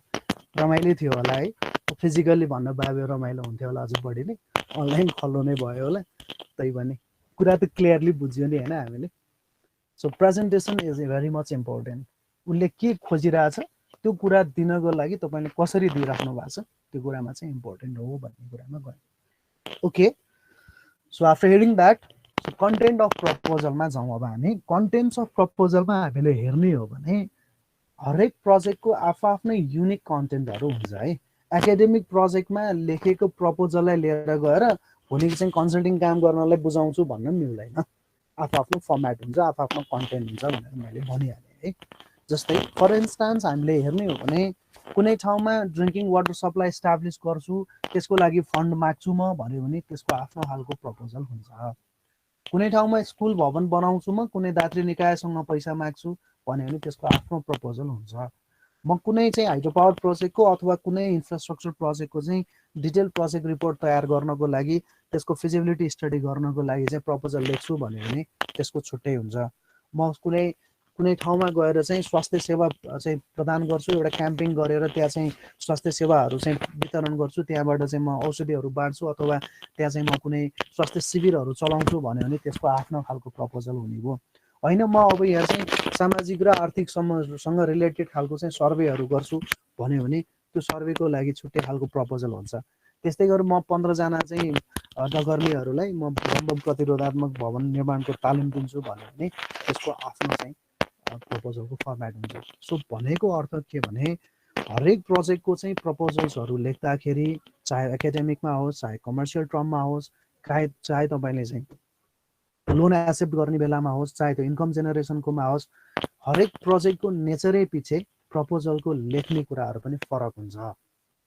त्यो फरक हुन्छ भन्ने कुरालाई चाहिँ मनन गर्न जरुरी छ। त्यही भएर सबै प्रपोजलको फर्मेट सबै ठाउँमा एउटै हुन्छ भनेर चाहिँ भन्नु मिलेन। हामीले त्यो फर्मेटहरू चाहिँ टाइप्स अफ दि प्रोजेक्टको हकमा कसलाई चाहिँ बुझाउँदैछौँ, रिक्वायरमेन्टको आधारमा के काम गर्दैछौँ, सेक्टर वाइज छुट्टा छुट्टै चाहिँ प्रपोजल्सहरूको फर्मेटहरू हुन्छ। त्यो कुरामा चाहिँ क्लियरली बुझ्नु पर्यो। तर त्यसको अर्थ यो होइन कि कन्टेन्टभित्रका कुराहरूमा फरक हो, तर हुनुपर्ने कुराहरू चाहिँ बेसिक कुराहरू के हो भन्ने कुरामा चाहिँ बेसिक कुरामा चाहिँ हामीले कुनै त्यसको खालको चाहिँ डाउटै हुनुको जरुरी छैन। बेसिक कुरा गर्ने हो भने चाहिँ हरेक प्रपोजलमा टेक्निकल चिजहरू हुन्छ अलिकति, त्यसै गरी त्यो काम गर्नलाई कति फाइनेन्स लाग्छ भनेर फाइनेन्सियल कुरा पनि हुन्छ। अनि कुनै प्रोजेक्ट प्रपोजल तयार गर्दाखेरि चाहिँ म्यानेजमेन्टको चाहिँ कुराहरू पनि लेखिदिनुहोस्। तपाईँको अर्गनाइजेसनमा को छ, कसले काम गर्छ, कति चाहिँ कस्तो कस्तो एक्सपिरियन्सका मान्छेहरू छन् भन्ने कुराको हकमा चाहिँ म्यानेजमेन्टको पार्ट पनि बुझाउने चलनहरू चाहिँ हुन्छ। तर इन जेनरल हामीले जेसुकै भने पनि दुईवटा कुरामा चाहिँ हामीले क्लियरली हेर्न सकिन्छ है। हरेक प्रोजेक्ट प्रपोजलले चाहिँ आफ्नै युनिकनेस हुने रहेछ। त्यही भएर छुट्टै आफ्नै फर्मेटमा चाहिँ प्रोजेक्ट प्रपोजल तयार गर्नुपर्ने हुन्छ। त्यही भएर एउटै खालको चाहिँ प्रोजेक्ट प्रपोजल चाहिँ सबै खालको प्रोजेक्टलाई, सबै प्रकृतिका प्रोजेक्टहरूलाई चाहिँ प्रयोग हुन्छ भनेर भन्न सकिँदैन। त्यसै गरी त्यो भनिरहेका पनि मैले अघि भने जस्तै कन्टेन्टमा चाहिँ फरक हुन सक्ला, भित्रका कुराहरूमा चाहिँ फरक हुन सक्छ होइन। तर प्रोजेक्ट प्रपोजल भनेपछि टेक्निकल र फाइनेन्सियल चाहिँ दुईवटा कुरा चाहिँ हुन जरुरी छ। टेक्निकल भनेको उसले मागेका टेक्निकल रिक्वायरमेन्ट्सहरू के छ, त्यो टेक्निकल रिक्वायरमेन्ट्सहरूलाई चाहिँ काउन्टर दिएर लेख्ने अथवा त्यसको चाहिँ रिक्वायरमेन्ट्सहरूलाई पुरा गर्ने किसिमले चाहिँ आफूले प्रस्ताव गर्ने, त्यो टेक्निकल कुरा चाहिँ हुने नै भयो। त्यसै गरी फाइनेन्सियल पनि हुन्छ। फाइनेन्सियल प्रपोजलको हकमा चाहिँ फाइनेन्सियल त्यो प्रोजेक्ट अन्डरटेक गर्दाखेरि चाहिँ कति पैसामा चाहिँ त्यो प्रोजेक्ट लिन खोज्नु भएको हो भन्ने कुरा चाहिँ आर्थिक प्रस्ताव भन्छौँ हामीले। त्यो आर्थिक प्रस्ताव पनि हुने भयो। जेसुकै प्रपोजलको फर्मेटहरू हामीले प्रयोग गरे तापनि जुनसुकै प्रयोजनको लागि प्रयोग गरे तापनि प्राविधिक प्रस्ताव र आर्थिक प्रस्ताव भनेर दुईटा पाटो चाहिँ हरेक प्रपोजलमा हुन्छ नै है। तपाईँहरूले पनि प्रोजेक्ट प्रपोजल तयार गर्दाखेरि लास्टमा गएर चाहिँ कति प्रोजेक्ट कति चाहिँ समय लाग्छ कति पैसा लाग्छ भनेर एउटा लेख्ने ठाउँ हुन्छ नै होइन। भनेको फाइनेन्सियल पार्ट पनि नहुने भनेको चाहिँ होइन। सो टेक्निकल र फाइनेन्सियल दुईटै पार्ट चाहिँ हुन्छ प्रोजेक्ट प्रपोजलमा। भने कसैले जस्तै अघि मैले सेयर गरिसकेको थिएँ कसैले चाहिँ म्यानेजमेन्टको पार्टलाई पनि चाहिँ छुट्टै ल्याऊ भनेर भन्न नि सक्छ भने होइन भने अधिकांश प्रपोजलहरूमा म्यानेजमेन्टको पार्टहरू जुन छ जुन आर्टसँग रिलेटेड कुराहरूको पार्टहरू पनि हुन्छन् होइन। त्यो भनेको पार्ट चाहिँ टेक्निकल पार्टमै ल्याऊ भनेर चाहिँ उसले चाहिँ राखिदिएको हुन्छ। जस्तै एक्सपिरियन्सका कुराहरू काम कसरी गर्छौ भन्ने कुराहरू वर्किङ मेथोडोलोजीका कुराहरू होइन। त्यो भनेको डेटा के चाहिन्छ भन्ने कुराहरू त्यस्ता पार्टहरू भनेको चाहिँ टेक्निकलकै पार्टमा चाहिँ जोडेर लेखिन्छन् पनि हुन्छ। त्यही भएर हामीले दुईटालाई सँगै बुझ्नु जरुरी पनि हो साइन्स र आर्ट दुईटै कुरा। सो अब technical part of the project प्रपोजललाई हेर्ने हो भने के हुन्छ त भन्दा प्राविधिक पार्टमा चाहिँ विशेष गरी प्राविधिक पार्टमा सो टेक्निकल पार्टमा चाहिँ प्रोजेक्ट प्रपोजलमा के कन्टेन्टहरू हुन्छ त भन्दा टेक्निकल पार्टले टेक्निकल डिटेल्सहरूको बारेमा बुझाउने हो। जस्तै सिम्पल कुरा कुनै चाहिँ खानेपानी योजनाको चाहिँ डिपिआर हामीले तयार गर्दैछौँ भने त्यसको चाहिँ डिस्चार्जका कुराहरू पाइप नेटवर्कका कुराहरू हेडका कुराहरू होइन कति चाहिँ लेन्थका कुराहरू छन् कतिवटा चाहिँ ट्याङ्कका कुराहरू छन् कतिवटा चाहिँ पब्लिक स्ट्यान्ड पोस्टहरू हाल्ने कतिवटा चाहिँ धारा वितरण गर्ने हो होइन। त्यो सबै कुराहरू भनेको टेक्निकल पार्टसँग रिलेटेड कुराहरू हो। डिस्चार्जका कुराहरू पम्पिङ गर्नुपर्ने कि नपर्ने ब्रेक प्रेसर ट्याङ्कहरू चाहिन्छ कि चाहिँदैन भन्ने कुराहरू चाहिँ तिनीहरू टेक्निकल पार्ट हो। बिल्डिङकै पार्टको कुरा गर्ने हो भने सोइल टेस्टको भ्यालुदेखि लिएर डिजाइन लोडका कुराहरू लोड कम्बिनेसनकादेखि लिएर आएर चाहिँ सेक्सन साइजेसका कुराहरू तिनीहरू भनेको टेक्निकल पार्टका कुराहरू भयो होइन। रोडमा हेर्ने हो भने त्यहाँ चाहिँ अलाइनमेन्ट फिक्सिङका कुराहरू आउने भयो होइन। त्यसरी रोडको चाहिँ विभिन्न ग्रेडिङसँग रिलेटेड कुराहरू आउने भयो डिजाइन स्पेसका कुराहरू आउने भयो होइन। त्यसै गरी चाहिँ विथका कुराहरू आउला सुपर एलिभेसन कुराहरू होला क्याम्बर होला के छन् होइन हामीसँग भएका कुराहरू तिनीहरू भनेको टेक्निकल पार्टसँग रिलेटेड कुराहरू हो। त्यो टेक्निकल पार्टलाई चाहिँ टेक्निकल कम्पोनेन्टलाई चाहिँ टेक्निकल पार्टभित्र लगेर चाहिँ हामीले डिस्क्रिप्सन गर्ने हो। त्यसलाई चाहिँ हामीले टेक्निकलसँग रिलेटेड कुराहरू भन्छौँ। सो त्यस्तो भयो भने त्यो प्रब्लम स्टेटमेन्ट के प्रब्लम छ त त्यो प्रब्लमलाई ओभरकम गर्नलाई तपाईँले प्रोजेक्ट लिन खोज्नु भएको हो नि त। सो समस्याको पहिचान गर्नु पर्यो होइन के समस्या छ। प्रब्लम स्टेटमेन्ट भनेको त्यही नै हो। तपाईँहरूको प्रपोजलमा पनि लेख्ने ठाउँ छ स्टेटमेन्ट अफ द प्रब्लम भनेर त्यसमा त्यति धेरै लेख्ने चलन चाहिँ देखिँदैन है। जसमा प्रोजेक्ट त्यो लानु पछाडिको कारण औचित्य के हो किन लिन खोज्नु भएको लगायतका कुराहरू चाहिँ हामीले रासनलसँग चाहिँ रिलेटेड कुराहरू गर्छौँ। त्यसपछि स्पेसल रिक्वायरमेन्ट्सहरू त्यो प्रोजेक्टमा टेक्निकल्ली अघि नै मैले भनेको थिएँ कुनै पनि प्रपोजल माग्ने चाहिँ अड्डाले चाहिँ टिओआर दिएको हुन्छ टर्म्स अफ रेफरेन्स अथवा रिक्वेस्ट फर प्रपोजल भनेर केही चिज दिएको हुन्छ या बिड नै निकाल्यो या टेन्डर नोटिस निकाल्यो त्यो सबै भनेको चाहिँ क्लाइन्टको इन्टेन्डेड निड हो। त्यो क्लाइन्टको इन्टेन्डेड निडलाई चाहिँ हामीले पढ्नु पर्यो बुझ्नु पर्यो र त्यही अनुसारको चाहिँ रेस्पोन्स डकुमेन्ट बनाउनु पर्यो। त्यही हो टेक्निकल भनेको है। त्यो चाहिँ आइदर टर्म्स अफ रेफरेन्समा दिन नि सक्छ या अलिकति कन्फ्युजन हुनु जरुरी छैन। अर्गनाइजेसन जसले चाहिँ प्रपोजल मागिरहेछ त्यो अर्गनाइजेसनले प्रपोजल कसरी लेख्ने के कुराहरू चाहिँ त्यसमा सम्मिलित गर्नुपर्छ भन्ने कुराको लागि उसले तयार गरेको terms of reference TOR request for proposal त्यसै गरी बिड अथवा टेन्डर नोटिस यो सबै भनेको उसलाई चाहिँ प्रस्ताव आह्वान गरेकै चिज हो होइन। हो यसले भने अनुसारको रिक्वायरमेन्ट्सहरू चाहिँ हामीले टेक्निकल रिक्वायरमेन्ट्स के छ त्यसलाई लेख्ने ठाउँहरू हो। स्पेसल रिक्वायरमेन्ट्समा टेस्ट एन्ड इन्स्पेक्सन केही टेस्टिङ गर्नुपर्ने हुनसक्छ। सबै प्रोजेक्टमा टेस्ट एन्ड इन्स्पेक्सन हुनु जरुरी छैन। अब टेस्ट एन्ड इन्स्पेक्सनका कुराहरू तपाईँले एकाडेमिक प्रोजेक्टका गर्नुहुन्छ भन्ने लाग्दैन मलाई अहिले। तर यदि त्यस्तै खालको कुनै प्रोजेक्ट रहेछ ल्याब टेस्टसँग रिलेटेड हो भने त्यो पनि गर्नुपर्ने स्थिति हुन सक्थ्यो जहाँ चाहिँ कसरी चाहिँ क्वालिटीको एस्योरेन्स गर्छौँ कसरी चाहिँ टेस्टिङ गर्छौँ स्पेसिफिकेसन कसरी चाहिँ कम्प्लाई गर्छौँ भन्ने कुराहरू चाहिँ टेस्ट एन्ड इन्स्पेक्सनसँग रिलेटेड कुराहरू हो। त्यसलाई चाहिँ टेस्ट एन्ड इन्स्पेक्सनबाट चाहिँ हामीले डिस्कस गर्न सक्छौँ। लजिस्टिक कति चाहिँ लाग्छ त हामीलाई इक्विपमेन्ट के चाहिन्छ को चाहिँ ह्युमन रिसोर्सेसहरू चाहिन सक्छ त्यस्ता कुराहरू भनेको लजिस्टिक्ससँग रिलेटेड कुरा हो। रिपोर्टिङ कतिवटा रिपोर्ट तयार गर्ने हामीले जस्तै प्रोजेक्ट प्रपोजलमा पनि एउटा मिड टर्मको रिपोर्ट होला अर्को फाइनल रिपोर्ट होला होइन। त्यस्तै गरी चाहिँ प्रोजेक्टको चाहिँ डिपिआर तयार गर्नेमा पनि पहिला इन्सेप्सन रिपोर्ट हुन्छ त्यसपछि प्रिलिमिनरी डिजाइन बुझाउनु पर्ने होला त्यसपछि ड्राफ्ट डिजाइन बुझाउनु पर्ने होला अनि फाइनल डिजाइन बुझाउनु पर्ने होला रिपोर्टिङ हरेकमा हुने भयो होइन। त्यसै गरी सिभी बायोडेटा को चाहिँ एक्सपर्ट्सहरू हामीसँग छन् त्यो की पर्सन्सहरू को डिजाइन इन्जिनियर अथवा को टिम लिडर हो, को चाहिँ सुपरभाइजर हो, को हो त तपाईँले के खोजेको छ उसले चाहिँ मान्छेहरू, प्रोजेक्ट म्यानेजर कसलाई प्रस्ताव गर्दै हुनुहुन्छ, यस्ता कुराहरू भनेको सिभी बायोडेटा, त्यो की एक्सपर्ट्सहरूको मान्छेको चाहिँ लिस्ट त्यो पनि चाहियो टेक्निकलमा। क्यापेबिलिटीको स्टेटमेन्ट भनेको हामीले के बुझ्छौँ त भने त्यो काम गर्नको लागि हामीसँग कस्तो क्यापेबिलिटी छ त, अर्गनाइजेसनल क्यापेबिलिटी, जसमा चाहिँ एक्सपिरियन्स, पहिलाको काम गरेको एक्सपिरियन्स छ कि छैन होइन, त्यस्ता कुराहरू यदि मागेको छ त्यो अर्गनाइजेसनले, हामीले अघि कुरा गरेका थियौँ नि होइन, यदि त्यो अर्गनाइजेसनले चाहिँ यति समय काम गरेको एक्सपिरियन्स अथवा यस्तो खालको प्रोजेक्ट पहिला एक्जिक्युट गरेको एक्सपिरियन्स मागेको छ भने त्यसको डकुमेन्ट पेस गर्नु पर्यो। त्यो भनेको क्यापेबिलिटीको स्टेटमेन्ट हो। सो यस्ता पार्टहरू भनेका चाहिँ टेक्निकलसँग हुन्छ, तर यसको मिनिङ यो होइन कि साथी हो सबैमा यही नै हुनुपर्छ भन्ने जरुरी होइन। इन जेनरल टेक्निकल पार्टको चाहिँ कन्टेन्टलाई हामीले हेर्ने हो भने त्यस्ता कुराहरू चाहिँ देखिन्छ भने हो। सबै एकाडेमिकमा नि यही नै हुनुपर्छ, डिपिआर तयार गर्नेमा नि यही नै हुनुपर्छ, कन्स्ट्रक्सन काम गर्नेमा नि यही नै हुनुपर्छ भने होइन। यिनीहरू नै मध्येका केही कुराहरू राखेर क्यापेबिलिटी अथवा एक्सपिरियन्स अथवा टिओआरको रेस्पोन्स अथवा वर्क मेथोडोलोजी के हो त होइन, त्यो सबै राखेर चाहिँ टेक्निकल प्रपोजलको चाहिँ पाटोहरू बनेका हुन्छन्। त्यही भएर हामीले पहिला के बुझ्नु जरुरी छ त भन्दाखेरि क्लियरली त्यो क्लाइन्ट जसले चाहिँ प्रपोजल आह्वान गरिरहेछ अथवा जसलाई हामीले प्रपोजल पेश गरिरहेछौँ त्यसले टर्म्स अफ रेफरेन्समा के भनेको छ त्यो पढ्नु पर्यो राम्रोसँग, अथवा रिक्वेस्ट फर प्रपोजलमा के भनेको छ प्रपोजल पेश गर्न लाउनुभन्दा अगाडि, या इन्फ्रास्ट्रक्चरको प्रोजेक्टकै कुरा गर्ने हो भने, पूर्वाधारकै योजना कुरा गर्ने हो भने बिड टेन्डर नोटिसमा के भनेको छ त्यसले चाहिँ राम्रोसँग यो कुरा पढ्नु पर्यो।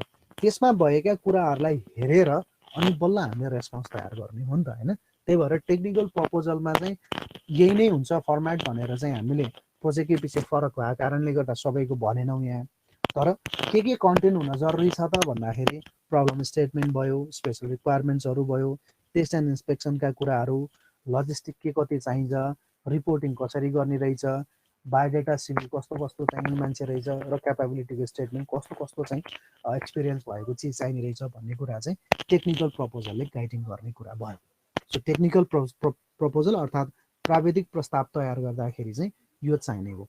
प्राविधिक प्रस्ताव मात्रै चाहिँ प्रस्ताव होइन नि है, फेरि प्राविधिक प्रस्तावसँग आर्थिक प्रस्ताव पनि जोडेर दिनुपर्छ, तब मात्रै प्रस्ताव चाहिँ कम्प्लिट भयो भन्ने कुरामा हो। सो यही चिज गर्दाखेरि चाहिँ हामीले चाहिँ अघिको प्रिन्सिपल म्यानेजमेन्ट साइन्स र आर्टको दुईटै प्रिन्सिपल युज गरेर टेक्निकल प्रपोजलहरू चाहिँ तयार गर्छौँ हामीले।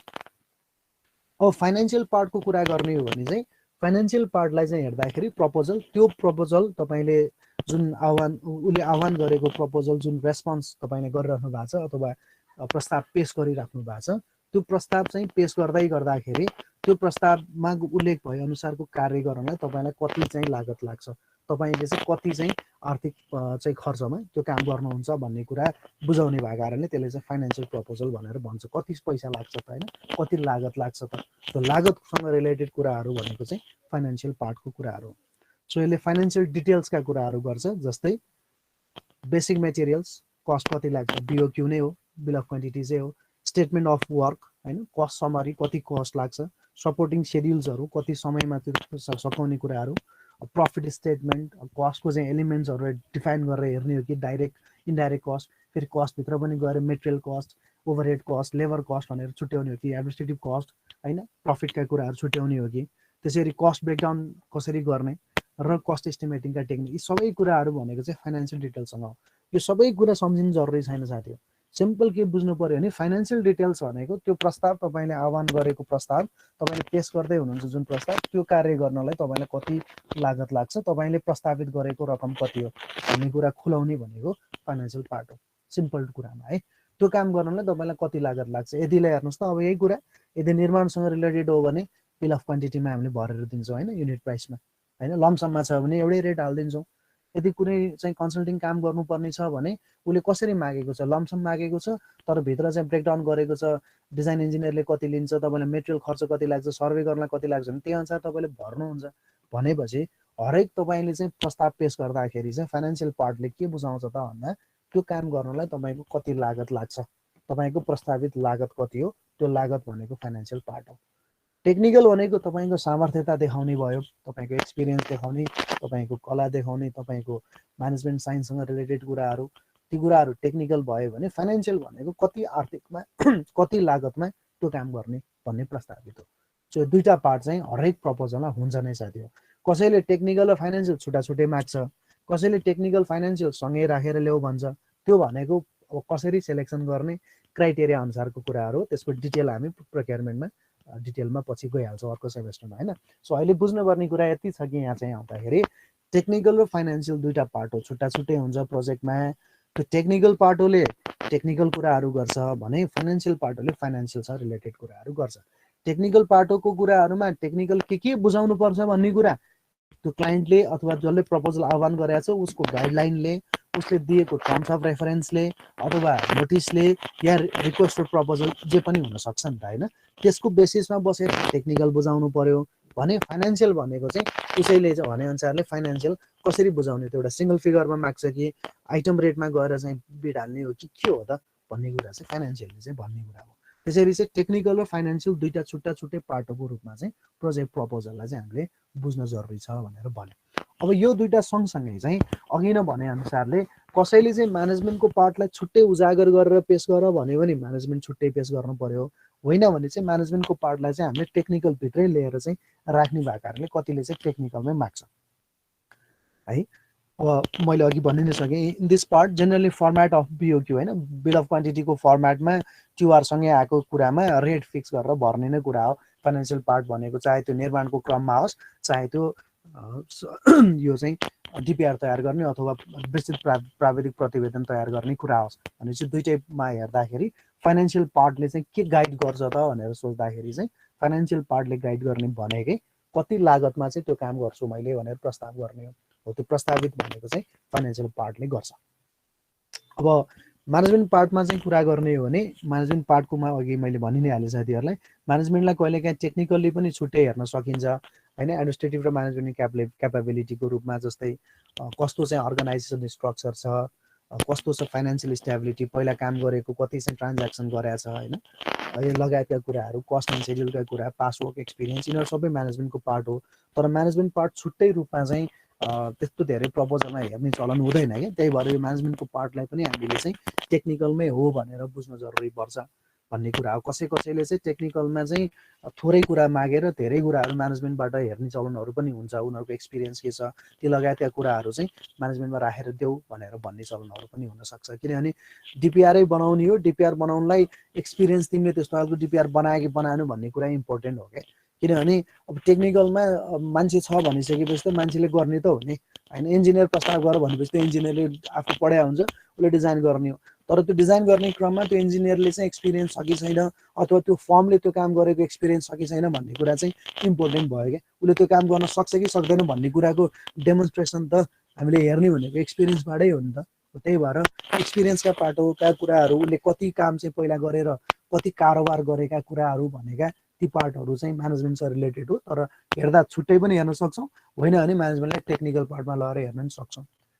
त्यही भएर बिडिङको हकमा के हुन्छ त भन्दाखेरि इन्फ्रास्ट्रक्चर प्रोजेक्टमा पनि टेक्निकल पार्ट हो भन्यो भने हामीले हेर्नेको म्यानेजमेन्टसँग रिलेटेड धेरै पार्टहरू छ क्या। जस्तै उसको चाहिँ वार्षिक कारोबार कति भएको छ, उसले चाहिँ कति चाहिँ एक्सपिरियन्स छ उसको, त्यति नै प्रस्तावित गरे अनुसारको प्रोजेक्टको कस्ट अनुसारको ठुल्ठुला प्रोजेक्ट गरेको छ कि छैन होइन, उसको प्रफिटको स्टेटमेन्ट के छ, यस्ता कुराहरू हेर्ने त हो नि टेक्निकल भनेको। टेक्निकल क्राइटेरियामा हेर्ने भनेको त्यो सबै पार्ट हो, खासै म्यानेजमेन्टसँग रिलेटेड कुराहरू हो, त्यसलाई हामीले टेक्निकलमा लिएर गएर हेर्छौँ। त्यही भएर यसमा चाहिँ कन्फ्युजन नभइकन साथीहरूले के बुझ्नु पर्यो भने म्यानेजमेन्ट भनेर छुट्टै पार्ट पनि हेर्न सकिएला, तर म्यानेजमेन्ट भनेको एज अ पार्ट अफ टेक्निकलमा चाहिँ धेरै जसो प्रपोजलहरू चाहिँ इभ्यालुएट हुने भएको कारणले गर्दा यसलाई छुट्टै रूपमा बुझिराख्नु जरुरी छैन।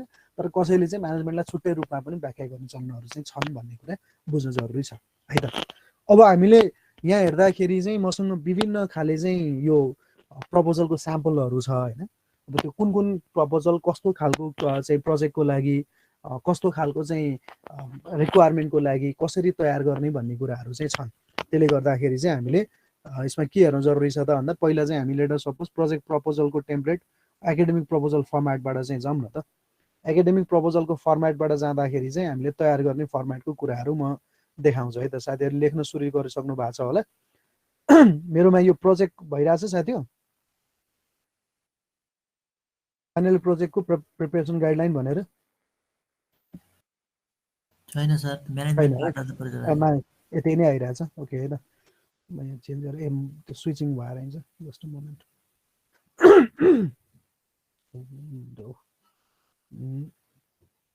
ओके जस्तै यो यही अनुसारले साथीहरूले तयार गर्न सक्नुहुन्छ क्या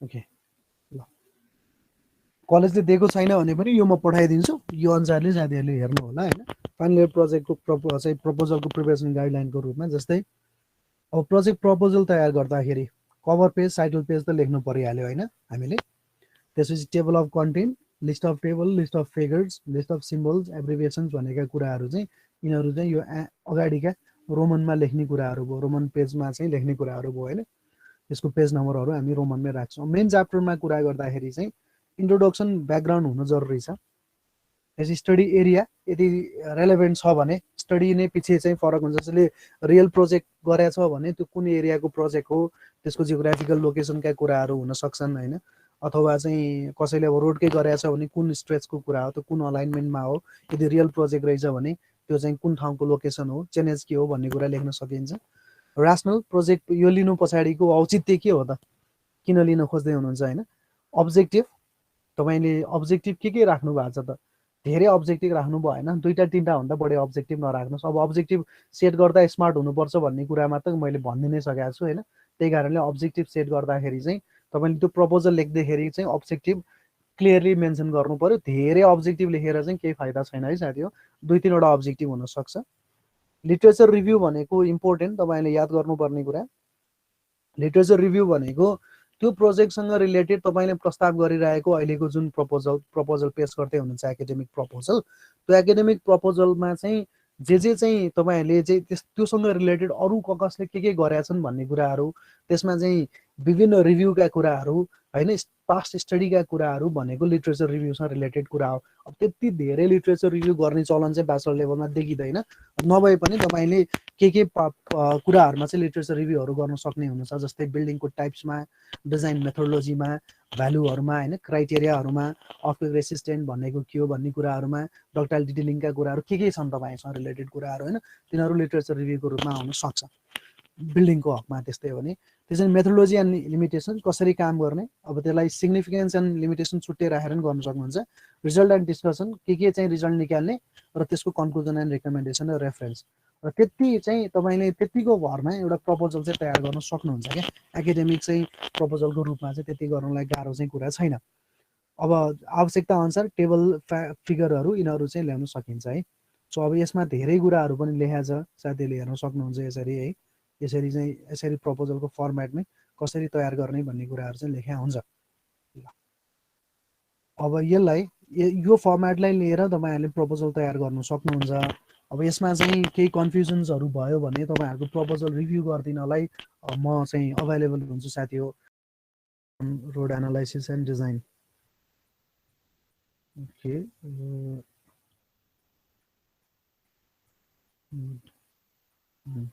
इन्ट्रोडक्सन एकैछिन दागस माथि जाउँ त कन्टेन्टमा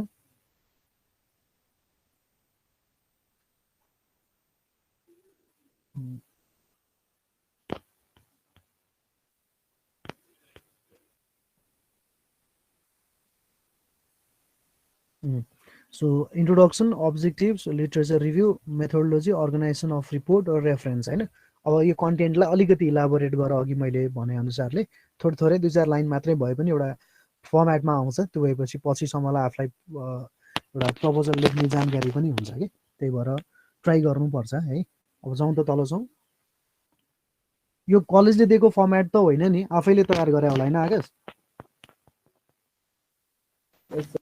ओके आफैले पनि हो सिनियर दाइसँग चाहिँ एउटा फर्मेटमा आएको थियो ए ओके ओके ल जाउँ त अलिकति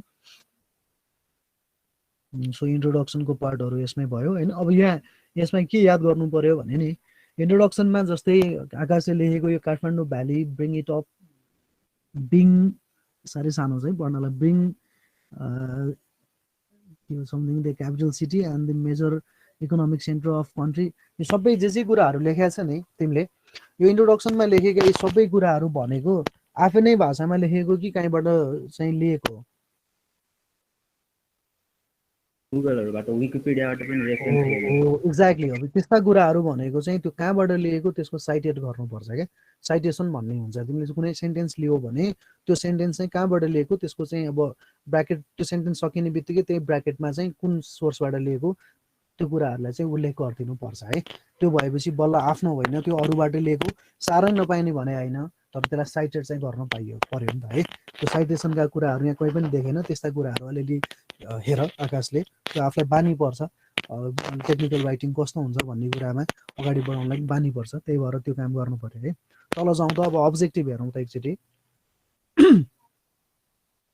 ओके ल अब्जेक्टिभमा हेरौँ specific objective of project is to carry out the detailed analysis of road, analyze the intersections present in it, and find the present situation of traffic performance in the segment.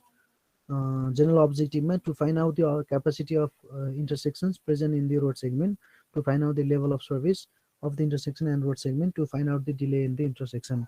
The objective करिब clarity नै का साथ छ हैन proposal पेश गर्नुको अर्को objective भनेको फाइनल इयर प्रोजेक्टको चाहिँ प्रोजेक्ट रिपोर्ट तयार गर्नुलाई पनि एउटा अब्जेक्टिभको रूपमा लिन सक्ने हो त्यतिले के फरक पर्दैन सो अब्जेक्टिभ भयो अब यसमा हेर अब सिम्पल कुरा तिमीले एकैचोटि अब्जेक्टिभ पछि लिटरेचर रिभ्यू भनेर राख्यो हैन लिटरेचर रिभ्यूमा तल जाउँ अब लिटरेचर रिभ्यूमा त जति पनि झन् भनेको चाहिँ यो त झन् आफूले भन्ने कुरा हैन सबै अरूबाट सार्ने कुरा हो पास्टमा के भएको छ कस्तो चाहिँ स्टडी भएको छ हैन के भनेको छ जस्तै तिमीले सुरत गुजरात कता कताको देखाइरहेको छ हैन यो सबै कुराहरूको चाहिँ तिमीले रेफरेन्स दिनु पर्यो साइटेड गर्नु पर्यो पछाडी रेफरेन्समा छ भनेर छोड्नु हुँदैन है अगाडि पनि साइटेड गर्नुपर्छ कहाँबाट कुन सोर्सबाट लिएको हो त्यसलाई साइटेसन भन्ने हुन्छ त्यो भनेको समान गरेको रिसर्चरले अर्को रिसर्च साइटेसन चाहिँ कतातिर हो साइटेसन भनेको चाहिँ सिम्पल छ अब अहिले ब्याचलर लेभलमा त्यति धेरै डिटेलमा साइटेसनमा जानु परेन तर सम्झिनु के पर्यो भने जस्तै मैले भने analysis of intersection and road segment is not a new area of research in field of engineering त्यो कसले भनेको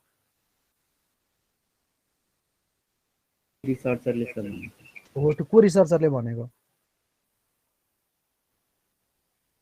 एबिसी कसैले भने होला नि हैन हो भनेपछि त्यसकै यो सेन्टेन्स सकिने बित्तिकै ब्र्याकेटमा जस्तै आकाशले भने हो भने यादव कमा 2021 भनेर राख्नु पर्यो के बुझ्यौ मैले भने रहेछु भने भट्टराई कमा 2021 भनेर राख्नु पर्यो त्यो कसले भनेको उसको साइटेड गरिदिनु पर्यो यहाँ है त्यो हरेक प्याराग्राफमा कुनैमा सेन्टेन्समा होला कुनै तिमीले फ्रेज जस्तो तानेको होला केही न केही त गरे हुन्छ नि त्यो सबैमा चाहिँ लिटरेचर रिभ्यूमा राख्दिनु पर्यो है यो बानी गर्यो भने राइटिङ राम्रो सुध्रिन्छ पछिसम्म रिसर्च गर्ने एउटा खालको चाहिँ फर्मेटमा आफ्नो चाहिँ इन्क्लिनेसन भइरहेको छ भन्ने कुरामा याद गर्नु पर्यो यो बुझाउने त हो नि भन्ने हिसाबले चाहिँ जानु भएन यो बानी हो नि त कसरी तिमीले सुरुवात गर्यौ भोलि प्रोफेसनली कसरी त्यसलाई चाहिँ एक्जिक्युट गर्छौ भन्ने कुराको सुरुवात भएको कारणले गर्दा लेट अस ट्राई भने हो मैले एक दिन चाहिँ समय दियो भने त्यस्ता कुराहरूमा प्रब्लम सल्भ हुन्छ भन्ने कुरा हो लिटरेचर रिभ्यू है तल जाउँ त अलिकति अब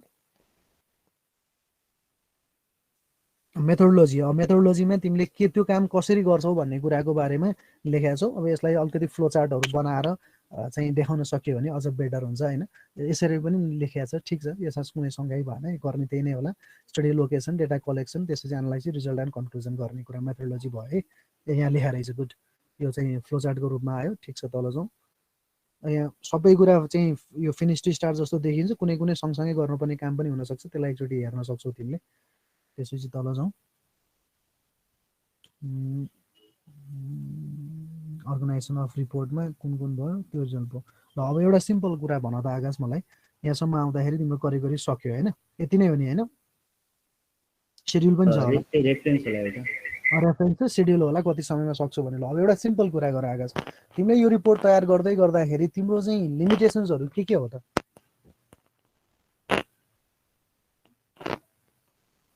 के लिमिटेसन छ त तिमीले स्टडी गर्दाखेरि तिम्रो लिमिटेसन चाहिँ छैन केही लिमिटेसन्स त पक्कै होला नि सर लिमिटेसनहरु छ सर के स्टडी गर्दैनौ भन त तिमीले त्यो प्रोजेक्टमा गर्दाखेरि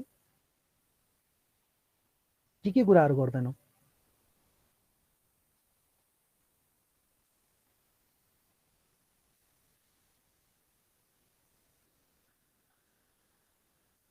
त्यसको चाहिँ खासै राम्ररी सोचेको छैन सर लिमिटेसन त छ सर गर्दाखेरि सिम्पल है ल अब यसलाई कसरी बुझाउँछु मैले भने तिमीले सर्वे गर्छौ कि गर्दैनौ सर्वे गर्ने छ भने सर्वे नगर्ने रहेछ नि सर्वे एउटा सर्वे गर्दैनौँ सेकेन्डरी डेटाबाट गर्छौँ भन्ने खालको भने एउटा लिमिटेसन्स त्यो हुनसक्छ होइन।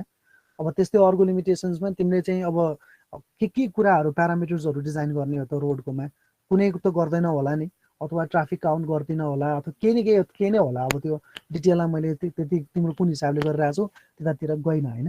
भनेपछि त्यो केही न केही लिमिटेसन्सहरू हुनसक्छ। त्यो लिमिटेसन्सहरूमा जस्तै पेमेन्ट डिजाइन गर्दाखेरि तिमीले चाहिँ त्यहाँको चाहिँ सबबेसको अथवा सबग्रेडको चाहिँ मोइस्चर कन्टेन्टका कुराहरू हेर्दैन, अथवा त्यो कम्प्याक्सनका कुराहरू के हुनसक्छ। तिमीले पेमेन्ट थिकनेसहरू डिजाइन गर्दाखेरि कुन प्यारामिटर्सहरू हेर्दैनौ, पेमेन्ट थिकनेस डिजाइन गराएको छ कि छैन, यसमा अलाइनमेन्ट मात्र फिक्स गर्ने हो कि यदि डिजाइन पेमेन्ट थिकनेस चाहिँ डिजाइन गर्ने छ भने कुन चाहिँ लिमिटेसन्समा गर्ने हो, कुन चाहिँ प्यारामिटर्सहरू मात्रै लिएर मैले गर्ने हो, आसपाल कङ्क्रिट मात्रै गर्ने हो कि के हो, त्यस्ता कुराहरू भनेका लिमिटेसन्सहरू हुन् आकाश। त्यही भएर त्यस्ता लिमिटेसन्सहरू चाहिँ हामीले प्रोजेक्ट रिपोर्ट तयार गर्दा प्रपोजल लेख्दाखेरि चाहिँ लिमिटेसन्स राख्न जरुरी छ। लिमिटेसन्स भनेको के हो त भने लिमिटेसन्स हुने बित्तिकै तिम्रो स्कोप क्लियर हुन्छ क्या। स्कोप क्लियर गर्नु भनेको कति काम गर्ने हो, कति फ्रेमभित्र बसेर काम गर्ने हो भन्ने कुरा चाहिँ स्कोपले गाइड गर्छ भने स्कोपभन्दा बाहिर जान नदिनुलाई लिमिटेसन्सले रोक्छ क्या। यदि लिमिटेसन्स नराख्ने हो भने त अथाह हुने हो, त्यो स्टडी कहिले पनि सकिँदैन। त्यही भएर लिमिटेसन्स राख्न जरुरी हुन्छ भन्ने कुरा हो। जस्तै यतापट्टि अब बिल्डिङ लिएका साथीहरूको पनि लिमिटेसन्सहरू हुनसक्छ भने त्यो लिमिटेसन्सलाई चाहिँ राख्न जरुरी छ है, त्यो कुरालाई चाहिँ हेर्नु पर्यो। ठिक छ आकाश, यतिसम्म लेख्नु एउटा ठिक कुरा हो। अहिले म फर्मेट पठाउँछु, त्यो फर्मेटमा त्यसलाई चाहिँ ट्रान्सफर गर्ने कोसिस गर होइन। अलिकति आइडिया हुन्छ, लेख्ने तरिकाहरू थाहा हुन्छ, रिसर्चको बारेमा थोरै ब्याचलर लेभलमा रिसर्च ओरिएन्टेड भन्दा नि बेसिकली इन्जिनियरिङ डिजाइनसँग रिलेटेड बढी कुराहरू गरिन्छ, तर the way of formatting the things should be in line with the research भन्न खोजेको हो है मैले। त्यही कारणले गर्दा रिसर्चलाई चाहिँ अलिकति हेर्नु पर्यो भन्ने कुरा हो। यतिसँग गर्नु पनि क्वाइट गुड नै मानिन्छ। त्यसलाई सकेसम्म चाहिँ मैले अघि भनेको अनुसारले ब्युटिफाई गर्दै जाउँ र कन्टेन्टहरू बनाउँदै जाउँ न। त्यसपछि एकचोटि मलाई सेयर गरे नि हुन्छ, नभए मैले केही मागिरहन्छु भने थोरै समयमा त्यसलाई चाहिँ के भन्छ त्यो भेरिफाई गरिदिने काम गर्नलाई समस्या भएन है त आकाश। ल thank you very much for Akash sharing the proposal. यसमा अलि अझै बाँकी नै छ सर, त्यही भएर सरले ठिक छ, त्यो राखेर अनि सेयर गर न, केही फरक परेन है त। म त्यो अफ आवरमा कुनै बेलामा हेरेर त्यसलाई चाहिँ रिप्लाई गरिहाल्छु, केही समस्या भएन। आम हियर फर द्याट है। अरू कोही साथीहरूको? Okay thank you Akash, please presentation बन्द गर। यसमा एक्नोलेजमेन्टहरुको कुरा पर्छ कि डाइरेक्ट? युजली प्रपोजलमा त्यो सबै लेख्न राख्न जरुरी हुँदैन। त्यस्ता कुराहरू भनेको रिपोर्टमा पछि लास्टमा लेख्ने हो। प्रपोजलमा चाहिँ बेसिकल्ली तिमीले यही नै हो, मेन पार्टमा ब्याकग्राउन्ड अफ चाहिँ स्टडी अथवा ऊबाट सुरु गर्छौ, इन्ट्रोडक्सनबाटै सुरु गर्ने हो होइन। अगाडिको पार्टमा टेबल अफ कन्टेन्ट र कभर पेज मात्रै भए पुग्छ। अहिले सुरुमै त्यो सबै चाहिँदैन, तर अब लिस्ट अफ एब्रिभेसन्सहरू चाहिँ राख्न सकिन्छ है। लिस्ट अफ एब्रिभेसन, अब फिगर्सहरू टेबलहरू छ भने त्यस्ता एक्रोनिम्सहरू तिनीहरू चाहिँ राख्न सकिन्छ। तर अहिले नै यसैमा चाहिँ त्यो एब्स्ट्र्याक्ट एक्नोलेजमेन्टहरू लेख्ने नै होइन नि। प्रपोजल त्यो त रिपोर्ट सकेपछि लास्टमा लेख्ने कुराहरू हो। त्यो भनेको छुट्टै रिपोर्ट हो, फाइनल इयर रिपोर्टको फर्मेट छुट्टै हुन्छ। फेरि के सम्झिनु पर्यो साथीहरूले भने प्रपोजलको फर्मेट एउटा हुन्छ, रिपोर्ट तयार गर्ने फर्मेट अर्को हुन्छ कि। त्यसले गर्दाखेरि त्यो रिपोर्ट फर्मेट तयार गरे रिपोर्टको फर्मेट चाहिँ प्रपोजलभन्दा अलिकति इलाबोरेटेड टाइपको हुन्छ, अलिक भास्टमा हुन्छ कि। त्यसरी बुझ्नु पर्यो।